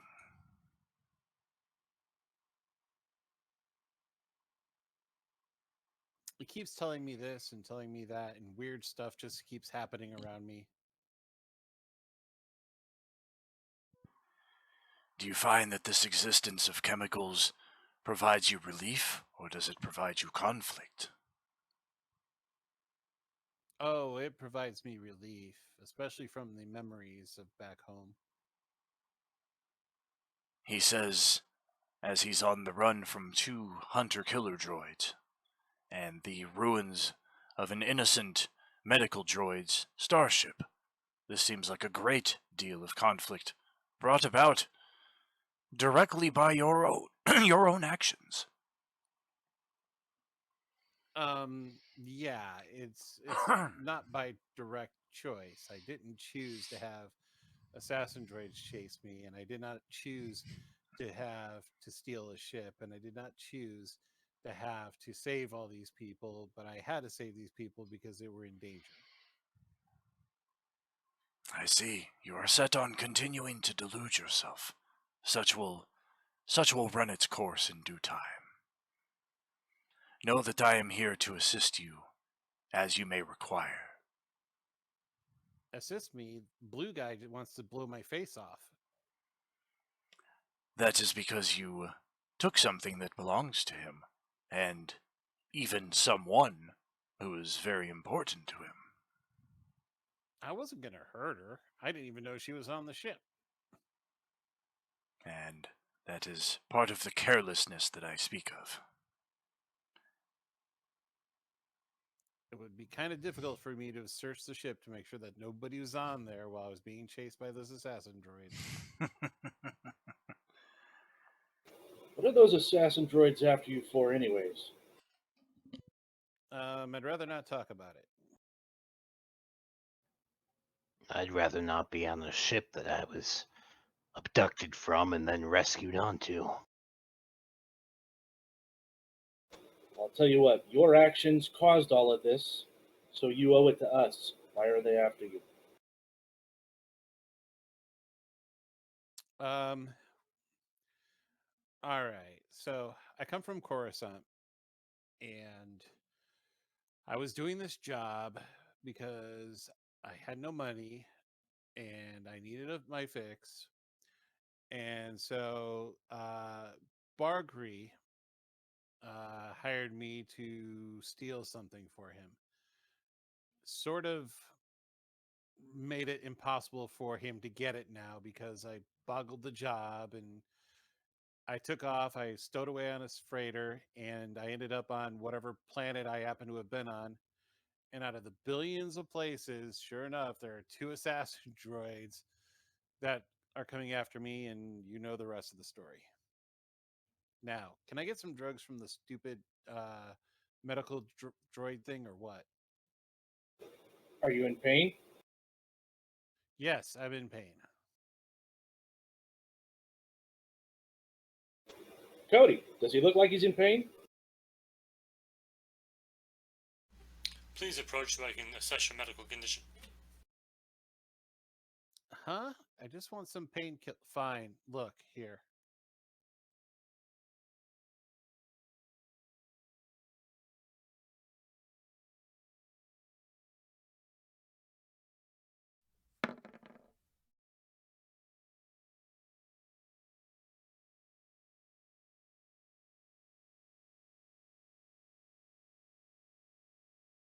So what kind of condition are you in? Thanks. I'm slightly stunned, but you would probably notice that I have lots and lots and lots of long-term bruises and scars and all sorts of things like that, as if I've been like beaten up over and over and over again. Also, apparently, mild starvation and the effects of prolonged chem use. Correct. So I do a quick scan, checking them out, and we go. Other than the effects of what appears to be a stun bolt having grazed you, and mild starvation and the side effects of prolonged chem use, I do not see a reason to give you any painkillers, sir. Simply make sure you eat plenty of food and drink plenty of water, and you should be able to sleep off that stun burn. And if you wish, I can help you detox from your chemical abuse. Yeah, you can keep that whole detoxing thing to yourself. Then there is nothing else I can do for you, sir. Poor Fine. Kalinar. He's just got this giant freaking burn on his side. Just motherfuckers. Fine. As soon as we find a place to drop me off, I can find my own chems and find my own way. We do not ask for painkillers. It is not the way. Hey, James, where are you setting the autopilot for?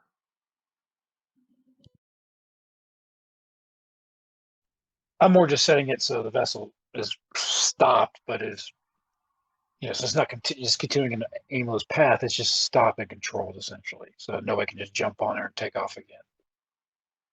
Gotcha. Are you doing like a in orbit kind of thing then? Yes, this is a kind of a very slow orbit, and because he wants to get off the controls and go down there and talk a little bit, but he doesn't want to leave the Gotcha. vessel essentially open to anybody jumping on there and taking control of it. Orbiting the planet Onderon. The ship with the Chiss and the Ithorian will be in range in 20 minutes.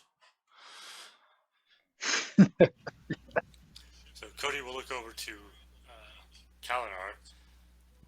Now that I am finished with my other patient, if you wish, I can treat that wound as well. Might as well. Been jabbed and poked by enough med droids for a lifetime. It does appear that you have had some reconstruction in the past. You noticed that, did you? Of course. Why, it's a perceptive thing. What I want to know is who it was that came to kill me in the first place. I do not have that information, sir. I'm sorry. It wasn't me. You will find that the fates of many are linked together if you stay together, the Ithorian mentions to Kalinar's offhand wonderings. Please, have a seat over here and I will tend to you. I Do will. you always talk like that, Ithorian? Yes, I do. And I'm glad you're aboard my ship. I will get you to where you need to go. Ah, Roland, you have completed your duties in the cockpit. Come, sit. We will talk now. I'm fine standing. We can talk from where we're at. And I would like to know who exactly is on my ship. I don't think there are any other stowaways, although I am not positive. I'm Steve. Can I make you a sandwich? No, Steve, I'm fine without a sandwich. I don't generally take food from thieves. Since that is my food that you've made. But please eat on my behalf. It will make me feel so much better. He is very malnourished, brother. It couldn't hurt him to have something to eat, Zerend replies. He kind of glares at her, doesn't say anything, and looks at the other two. Is that a medical droid? Look, Well, the I do medical know. droid is currently doing medical stuff on one of them, so it's pretty obvious. Yeah, I know. I know the plus side, but he's more as saying that out in the open. Like he's more stating the obvious, pretty much. Like, is that a medical droid over there doing the thing? A rhetorical question? Thank Look. you. Yes. I wasn't going to hurt the young lady. I didn't even know she was on board when I took the ship. Well, when you steal a vessel, that is always a chance that there are other people. What if it had been an infant? Would you have cared for it and taken care of it? The What if it's- irony here is just so thick. Be thankful you that you have a groin and then blow it off with the rest of your whatever's under there. That's a lot of bravado for a man who's accomplished nothing. I'm And- sorry. Are you a Mandalore? Who are you? Why should I care? You're on my vessel. You are alive because of me. You Actually, stole I someone think- else's vessel. You don't have anything to talk here. I'm You owe questioning the just as much sanctimony apology tone you're as taking. you are owed an apology. So, Mr. Ithorian, what is your name again? You may call me Yamur.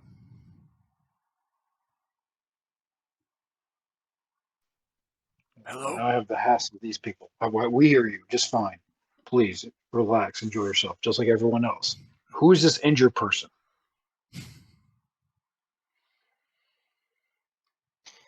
One of That's one those of the very potential new same Mandalore. people that happened to be on a ship that you didn't consider when you stole one.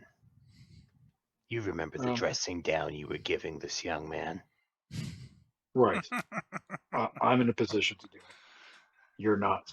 I could Oh, of I could course. Yes, easily it's okay for eject you you from to the say ship. it, and not for anyone else. Are all of you this talkative?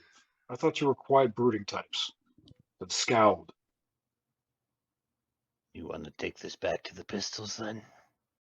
I don't think that would be necessary. I think you guys are pretty scary on your own. You don't need to pull out the weapons.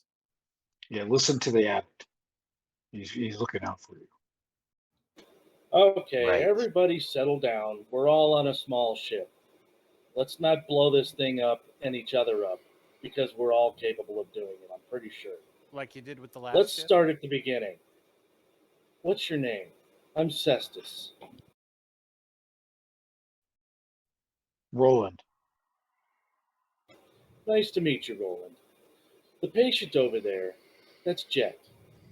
He's a contestant in the competition for the new Mandalore. He needs medical assistance, as obvious shows. He won his match, but he got hurt. It cost him. Now, all the rest of these dramatic events that just happened brought us all together in a rather uncomfortable situation. So, let's just make the best of it that we can. Then we'll be out of your hair, and you'll be out of ours. Very good. You may stay. And your injured compatriot may stay. This one, is he with you? And I'm pointing at John at this point. Yes, the three of us are together, and you will accept him just as you accept me, because he's just as much of one of your victims as I am. Just as you are a victim of, what was your name? Steve? What kind of weird name is that? Looks like he's having some convulsions over there.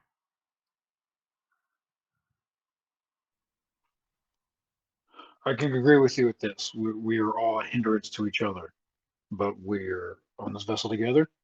I will get you to whatever location you need to. The Thorian stays with me. And that business is my own.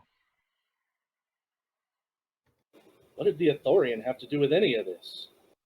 And you must have missed it's none of your business. I don't meddle in your Mandalorian affairs. I will get you to where maybe you need to go. But before I'll this one remind talks, you, because he keeps again, opening his mouth you with a have helmet under interfered it. with Mandalorian affairs. Before you Oh, talk, take the foot out of your mouth. control your dog soldier. before I control him for you. Could someone get the doc? The doctor's right there. It's the robot. It's a With every droid. word you speak, you make more of an ass of yourself. You, That you was really a are making your clever. voice lower. That was a very clever comeback. What is your name? Or should I call you Helmet? Name is Kalinar. I'm not wearing a helmet, idiot. It'd be nice if you were. Doc, I And don't one with feel so preferably sound nullifying technology.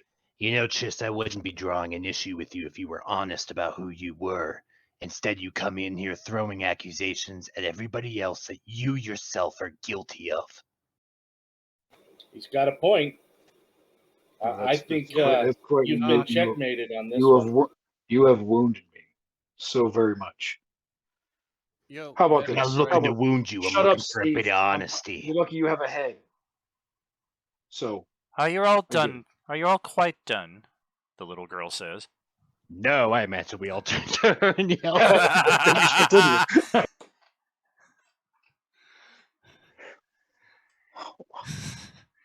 I could totally see that happening. Okay, too. I was about.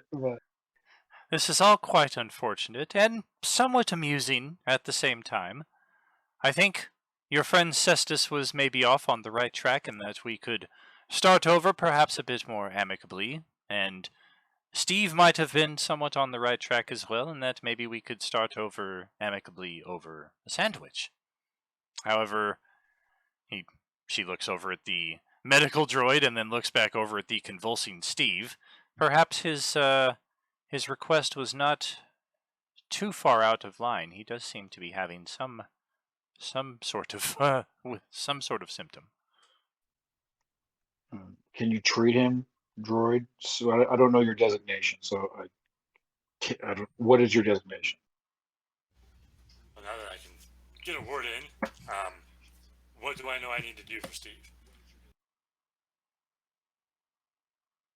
Well, the detoxing process is typically a long and strenuous one. So if that's the process we want to go down, then you're basically on step 1 of maybe 100.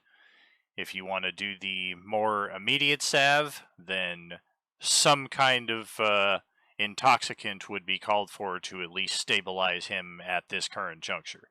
Both are viable approaches. You would guess, looking at this guy, that an immediate cold turkey detox is probably going to be a little more harmful for him in the immediate term anyway. All right, so with that, now everybody's going to stop looking at me, looking at him. I will step over to where Steve's at, say, now that I am sure nobody's going to be drawing blasters while I attempt this, will one of you please hold him down while I administer this inhalant? I need to be free to pilot this vessel. Maybe one of these other fine gentlemen wouldn't I mind don't assisting care me. who. Make a decision. Cestus will do it. He moves in. All right. Holds him down. He's not going to be gentle about it, but he'll hold him down.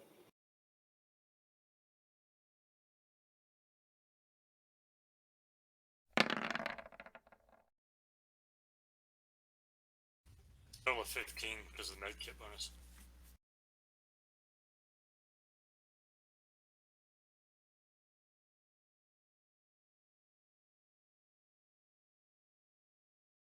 Oh, there we go. Unmuted. You're going the shorter route then?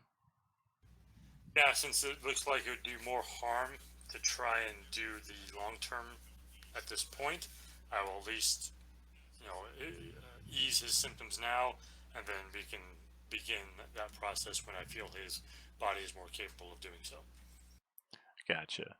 So he gets a medical grade version of some kind of chem that does the trick for him now, and it seems to kind of sadden Yemwer at the same time. The Chiss girl just kind of looks at all of this with interest. It's almost kind of like Omega from Bad Batch in that, like, every experience is something new. Like, she's kind of led a very sheltered life up to this point. Maybe not as sheltered, but some similarities.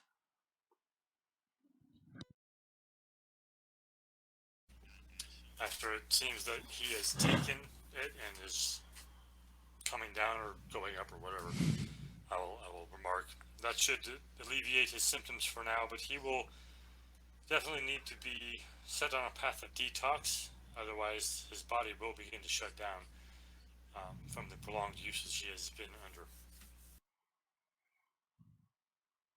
You do speak true, Cody. It will be one or the other for him, and sooner than later. The drugs will either claim him, or he will claim his superiority over them. He speaks as Steve is going through the most intense part of the drug where he will remember none of this conversation ever again. And to answer your question, Mr. Roland, my designation is CO D222, although I'm often called Cody. At least my previous master called me that. Understood. Now I must ask you, Mr. Roland, since you had stolen my ship and caused its destruction, how do you intend to repay me for that? I look up at the girl. You're pretty.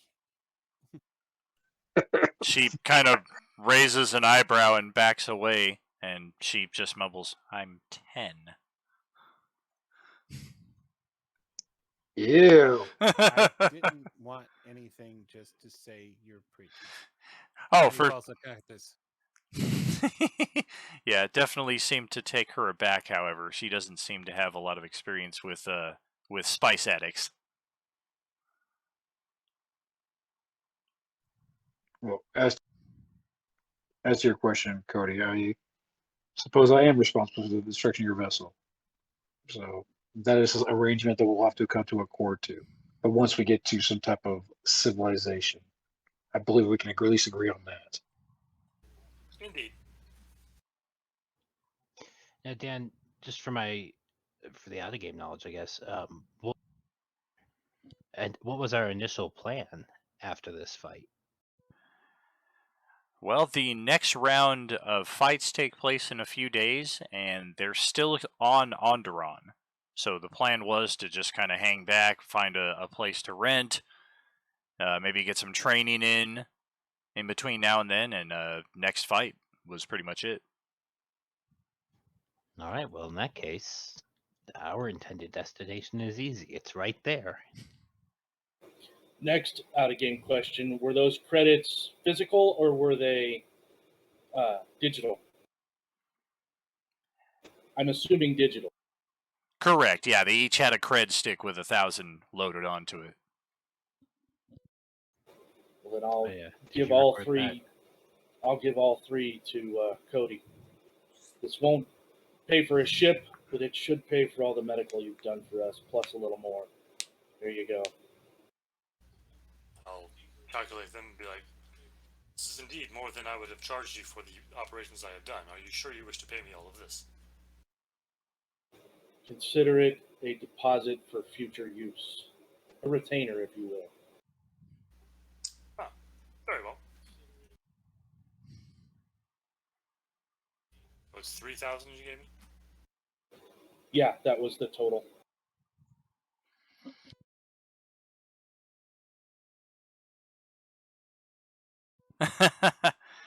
Steve is passed out.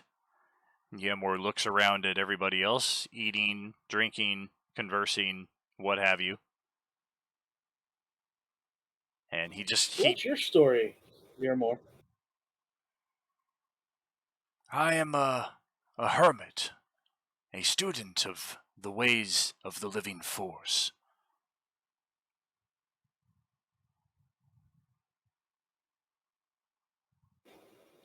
What is the living force exactly? Ah, one who does not study the esoteric ways of the midichlorians and the veil. The force is the energy that is present within all living beings, connecting to everything in the galaxy. It is a treasure, a gift that few will ever come to understand, and even myself in my aged state have spent decades trying to comprehend its mysteries and barely scratching the surface.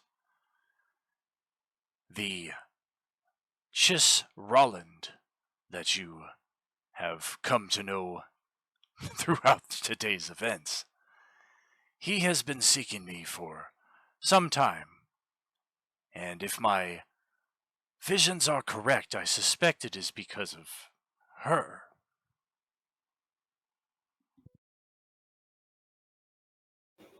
I take it everybody looks at her. At least I will. And she just kind of looks over at everybody else and she slowly nods.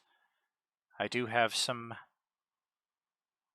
experience with what you call the Force. We refer to it in a similar sense. back on Scylla. My brother here has... I'm not certain how much of this I'm at liberty to speak, but he is trying to help me as best he is able. He doesn't really say anything unless her talk. He has his arms crossed, but again, he's just allowing her to speak. The Chiss are very secretive people, slow to trust, slower to befriend. My experiences have not helped me to break this mold, but in my short time I have seen worth and value in people that I have not been taught to expect.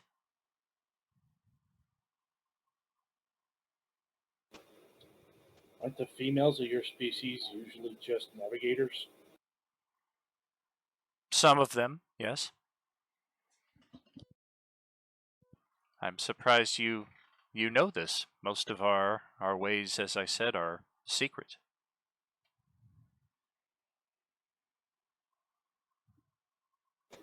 From time to time, you hear things here and there. You know, people talk on the streets, this, that, and the other thing. You always hear rumors. Didn't know you were such a xenophile, Cestus. Wouldn't necessarily say it that way. Let's just say we got ears in all the right places. I'm not certain how much my research will be able to assist, but I do believe the paths that I have seen, the history that I have lived, could be of benefit to all of you. You practitioners of the Force or not, all of you have roles to play, a destiny to fulfill in the coming days. Whether you choose to accompany me to the next destination will, of course, be your choice. But I do believe we are all, at least for now, imminently bound for Onderon. So, what's this path you see for us? Does it pay well? There are benefits that all may find, tangible or not. It is not my place to spell out the ending at the beginning, for such would ruin the path between, and change the ending altogether. As it is, it is all speculation on my part. But it is a path that I do see coming into formation, as each of you have come into place.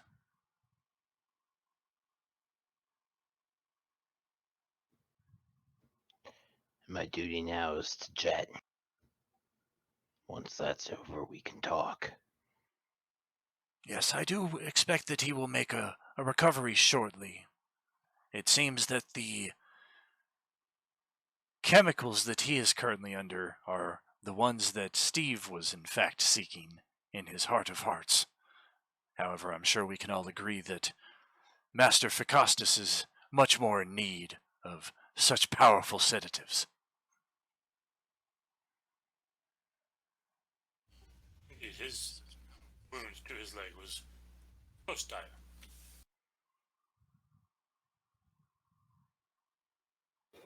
Will he be able to fight tomorrow?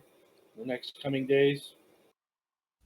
Based on the schedule I have observed, I believe he should be in fighting condition by the time this next match approaches.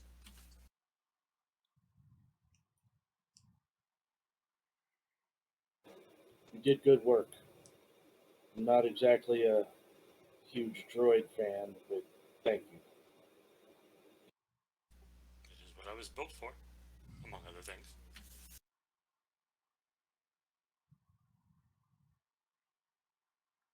So, James, are we thinking we're going to head back down to the surface now, or do you want to keep us in orbit for a while longer?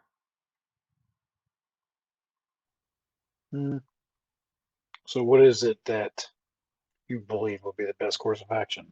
Is your friend, or just do I need to bring you down to the surface for you to figure out his treatment?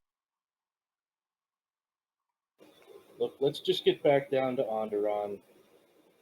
Let's get on the surface, get everybody out of a smaller space, cool everybody's heads off, have a drink of spotchka, whatever, grab a bite to eat, keep Steve away from the stims, and we'll make sure Jet is taken care of. You have paid for my services for the imminent future. I will accompany you wherever you wish to go. And I do owe you at least something for your, uh, that was your vessel, I suppose. So I will stick with you till I can render the appropriate payment. And as long as my not daughter, my sister can come along, but I cannot lose sight of this one. And he inclines his head towards the Thorian. Of course, I would be most appreciative for you to repay me however you see fit. Oh, you needn't worry about me going anywhere. My escape was but a ruse to put you in the right position. I meant no offense, but again, he looks around at everybody gathered here. I do believe the results speak for themselves.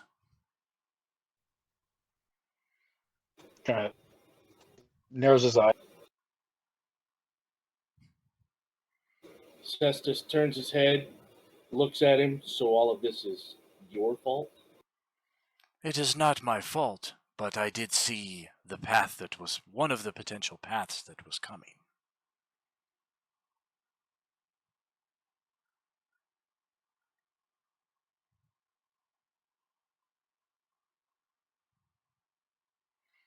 I was a bit taken aback that he just looks over at the snoring Steve, that he chose sandwich over escape.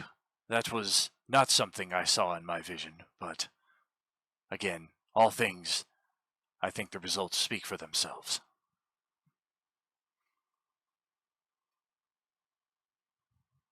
So are you saying we all need to stick together? I think you have all found reason to do that of your own accord, and I am merely here to say that this is a good thing. And if you will have me and allow me, and entertain my sometimes long-windedness, you will hopefully come to see this as a good thing as well.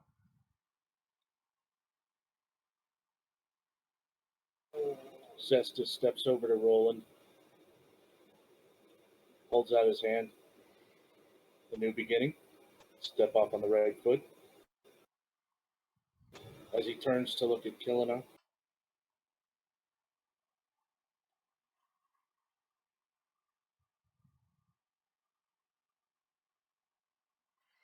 you're both gonna leave me hanging? Yeah, them's fighting words. All right, break out the blasters again. Nobody wants to frickin' shake and make up. All right, pow, pow, pow, pow, pow, pow, pow. Sorry, my internet was acting up.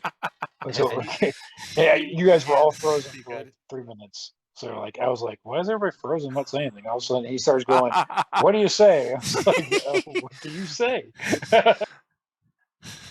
Man, I like to think if there's even 30 seconds where nobody's saying anything, then take that as a glitch. Yeah, I had to restart it, so I don't even know if I even went out. So, what were you saying, Jason? Sorry. John, are you still here? Did you hear it too? I am, but I wasn't sure I heard the name correctly, so I was like, wait, who is that? Who's he talking to?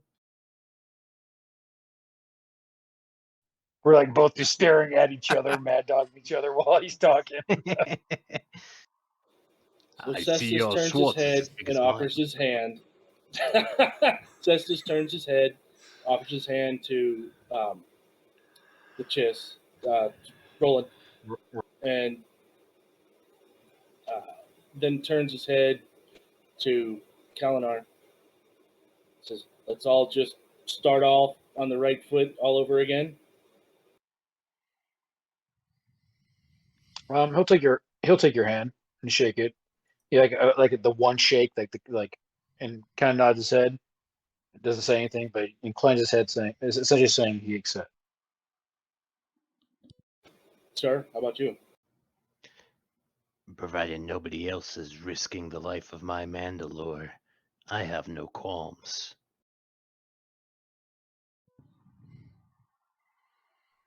gives him like a sideways glance, but doesn't really say anything. Just kind of goes, interesting. And Steve snores. As Roland gets back into the cockpit and guides our ship back to the surface of Onderon.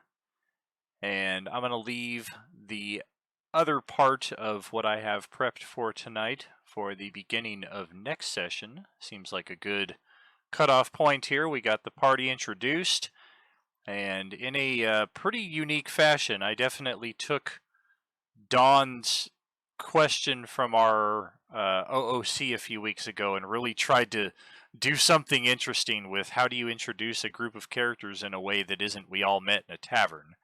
And then also looking at the traditional way of a Star Wars group being introduced, how they don't all typically start off together. It's kind of like one character joins, but in this case, I wanted to get everybody together pretty quick, and I think it surpassed even my wildest expectations. Yeah, I'd commend it. Yeah, It was a it was very great good. intro. I mean, in true player fashion, there's a lot of tension. They're like, I'm gonna shoot him. Yeah, like There's actually shots. There are some legit dick shots swinging. We're Yeah. like, "Pew, pew, pew, pew, pew." And poor James That is just just means like, we're going to be stronger and better friends later. right? Poor James is just like, I don't know why I'm here. I don't know the answers to your questions. What? Suck a butt. I'm waiting for the GM to text me the answer. I'm just sitting here like, is this dude really about to get on a soapbox about how stealing people's ships is wrong? Right? Absolutely, double standard galore. Absolutely. That's the Chiss way, isn't it? But And then- stealing and then- ships is wrong. And then we got Steve. Got Steve over here. And then You there's been out Steve. playing the foosball while I ain't got no one to hang out with except for Steve? All I can hear is like the line from Back to the Future 3. Eastwood. What kind of sissy name is that? Knee K. What is that? I just like the fact that I'm in there, doing an operation on a future Mandalore while my ship is just like, I'm just like, please stop. Dan, at least you only had to do 2 voices and not all 3 of them, because I could see all 3 of the NPCs talking to each other. Oh man, yeah. If anything, I wanted to avoid that. Like I know Ymor and Zerend are gonna have the occasional bit, but Jet, I really wanted to kind of get in quickly, and then okay, I'm gonna reel him back for a bit because he's not integral to the immediate story, but we do need to establish his presence pretty early on.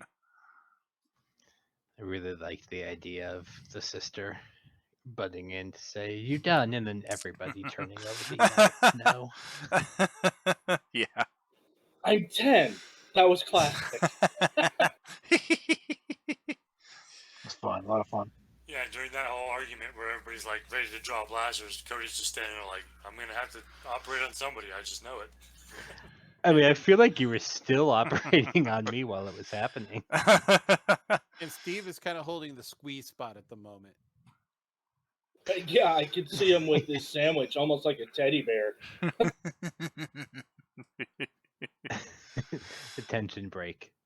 I mean, Steve is. I wrote him as such a tragic character at the beginning to make him lighthearted now, if that makes sense. I get it. We just need to add some further correlation there in that Steve at one point was in possession of Kalinar's Mandalorian armor. So that when Kalinar gets the armor back, Steve can be like, no, that's my armor. And then you guys can just constantly go back and forth over whose it really is. That'll Perfect. work. Perfect.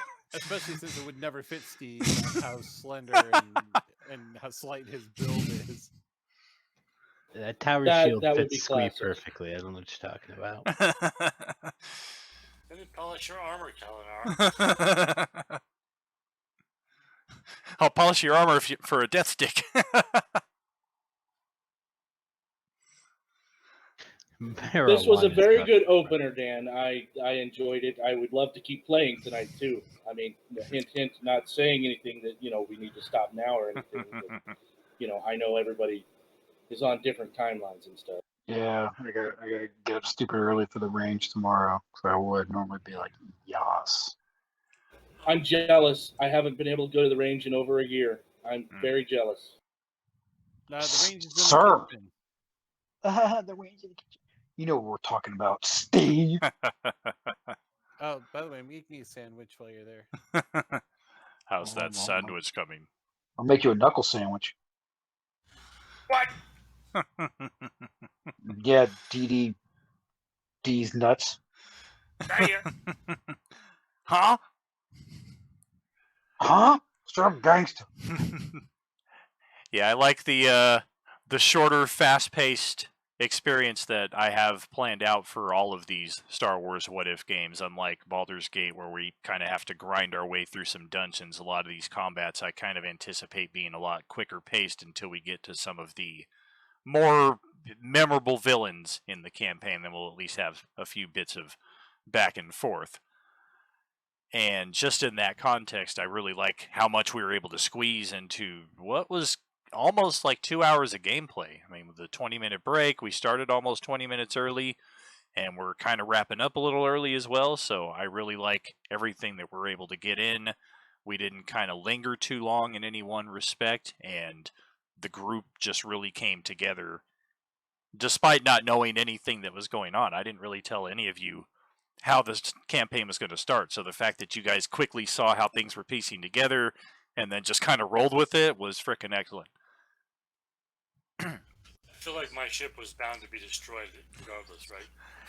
Pretty much, because we have other ships that we've been designing as part of the character creation process that are going to be coming in here pretty soon as well, which are definite upgrades over the ship that you started with. I just liked the concept of, well, let's introduce the group in kind of an episode 7 fashion where somebody's stealing a ship, but let's double down on it and have it be 2 stolen ships. And the ship that's arguably in the right doing the pursuing, my little sister's aboard that. You've stolen my ship that my people have given me for this mission. And I've got this clanker junker of a ship that I gotta try and chase you down with. I just think it's funny, like, we were already in there, in the med bay, like, starting to work on him, and he just, like, runs by us to the cockpit, and we're like, wait, what? Right? I just pictured it was on a different side of the ship altogether, so he could have easily gotten on and through, just kind of in a similar way to how Don got on James's ship without Zarand being alerted.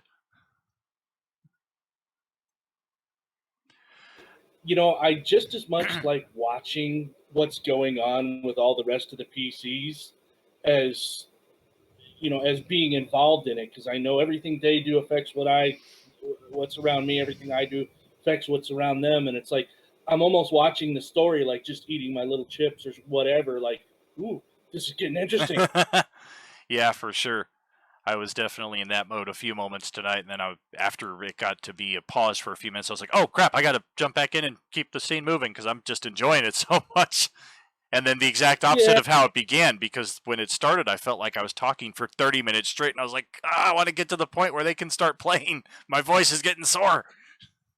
Well, the other part too is really cool is with Steve is because of the fact that he uses so many chems that these memory blocks, it's like, okay, you're here and then you're here. And it's not even a question of, well, how did I get there or what happened? It's like Steve just accepts it. You know? It's just one of those, okay, I'm here. Yeah, drug-addled haze will get you quickly from point A to point B without a lot of need for exposition.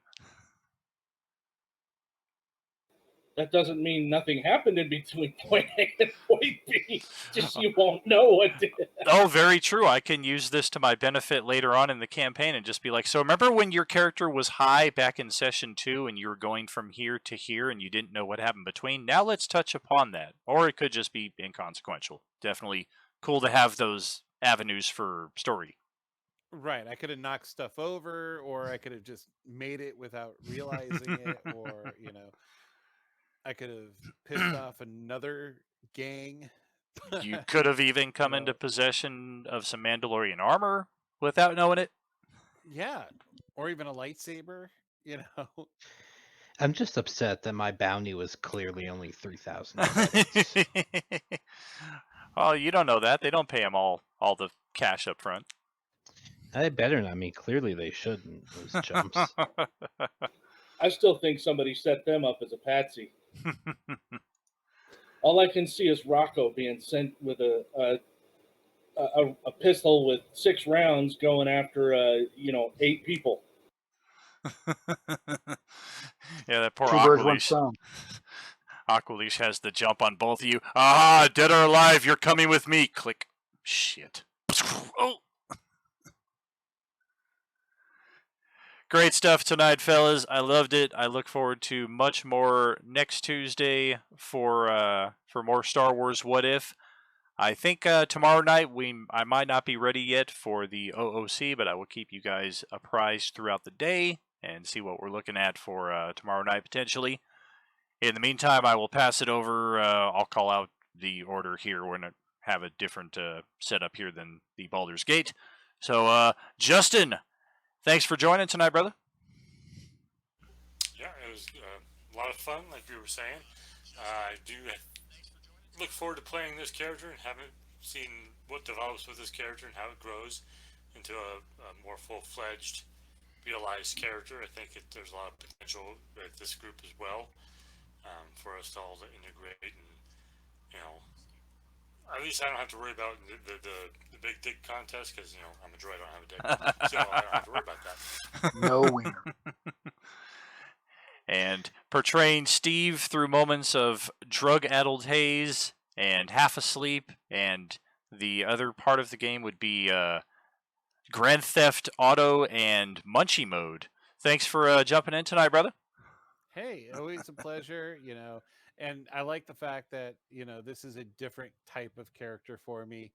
The more laid back, the doesn't have to take charge, doesn't really have to do anything yet. Has a lot of potential, but I can also see a lot of potential with all the other characters. And, I'm really looking forward to seeing what's coming next. And, well, James, I was sorry to put you there kind of behind the 8 ball with all the mystery, but I think you did very well with it, and I think you've got a great future with this character, assuming that you and John don't kind of kill each other before we get to that point. Man, I'm a grown ass man, dog. I will. Anyway, no, it was a lot of fun. I had a lot of fun with it. It was cool to adapt kind of to a lot of the guys' interactions. Yeah, I think me and John are gonna be best friends by the end of this. Well, John, I don't know. What do you think about that? Yeah, no. Well, I mean, I see there's every potential for that. I am looking forward to maturing this character over time and making them a little bit more of a face, whereas I am intentionally starting them with more of this machismo bravado, former big deal warrior type behavior. But yeah, hopefully once we figure out that we're not enemies, we will become the best of friends, bosom buddies.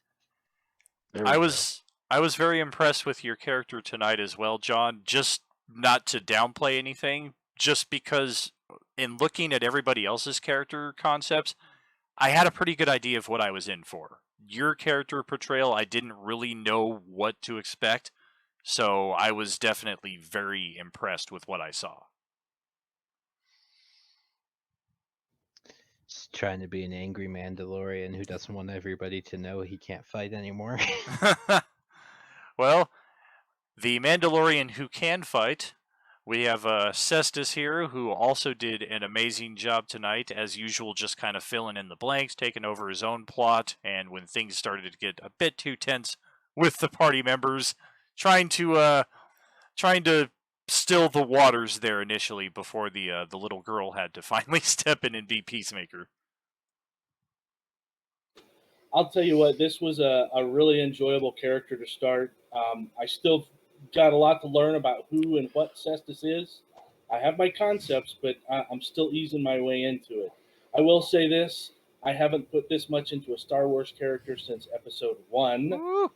back with Jet Race In, but I hope I outlive Jet Ray on his gaming career. But yes, this has been a very enjoyable character to build, develop, create the background, and finally getting to interact with everybody. It's like every night I go to sleep thinking, all right, how am I going to do this? How am I going to do that? How am I going to do this? And now that all this is starting to happen, I'm really getting an idea of what this character is. It's been an enjoyable night. Very cool. Yeah, I was glad to see everybody interact tonight and finally see some of this come to fruition, because I've had this opening segment built for over a month now, including the battle maps and all the tokens and everything. So I've got a bit more planned out, a few more games from here, pre-scheduled and what have you. But it was a lot of fun to see this finally come to life, and as usual, in much better ways than I could have ever imagined. So thank you guys all tonight for that. And thank you to our viewers who stepped in tonight. I noticed we had a few kind of jump in and out. I don't know if I'm going to be able to catch everybody. It looked like we had a great Doodle Beast there for a few moments. And we had Valtheris also join in here and there and also hook us up with a sweet donation. So we really appreciate that. Are you with us? And these I'm not positive about. We kind of have a history getting some robot viewers, some real viewers, so I don't want to accidentally offend anybody. So just in case, Haas 00312 and Jane Nevada, thank you both for being here tonight to enjoy our Star Wars What If kickoff show here. We have a lot more fun to come, and I hope that the wait was worth it for those of you who watched live, for those of you who jump in at a later point and watch the videos. I think this was an amazing session, and I hope you all enjoyed it as much as we did. Have a great night, all. Are you with us?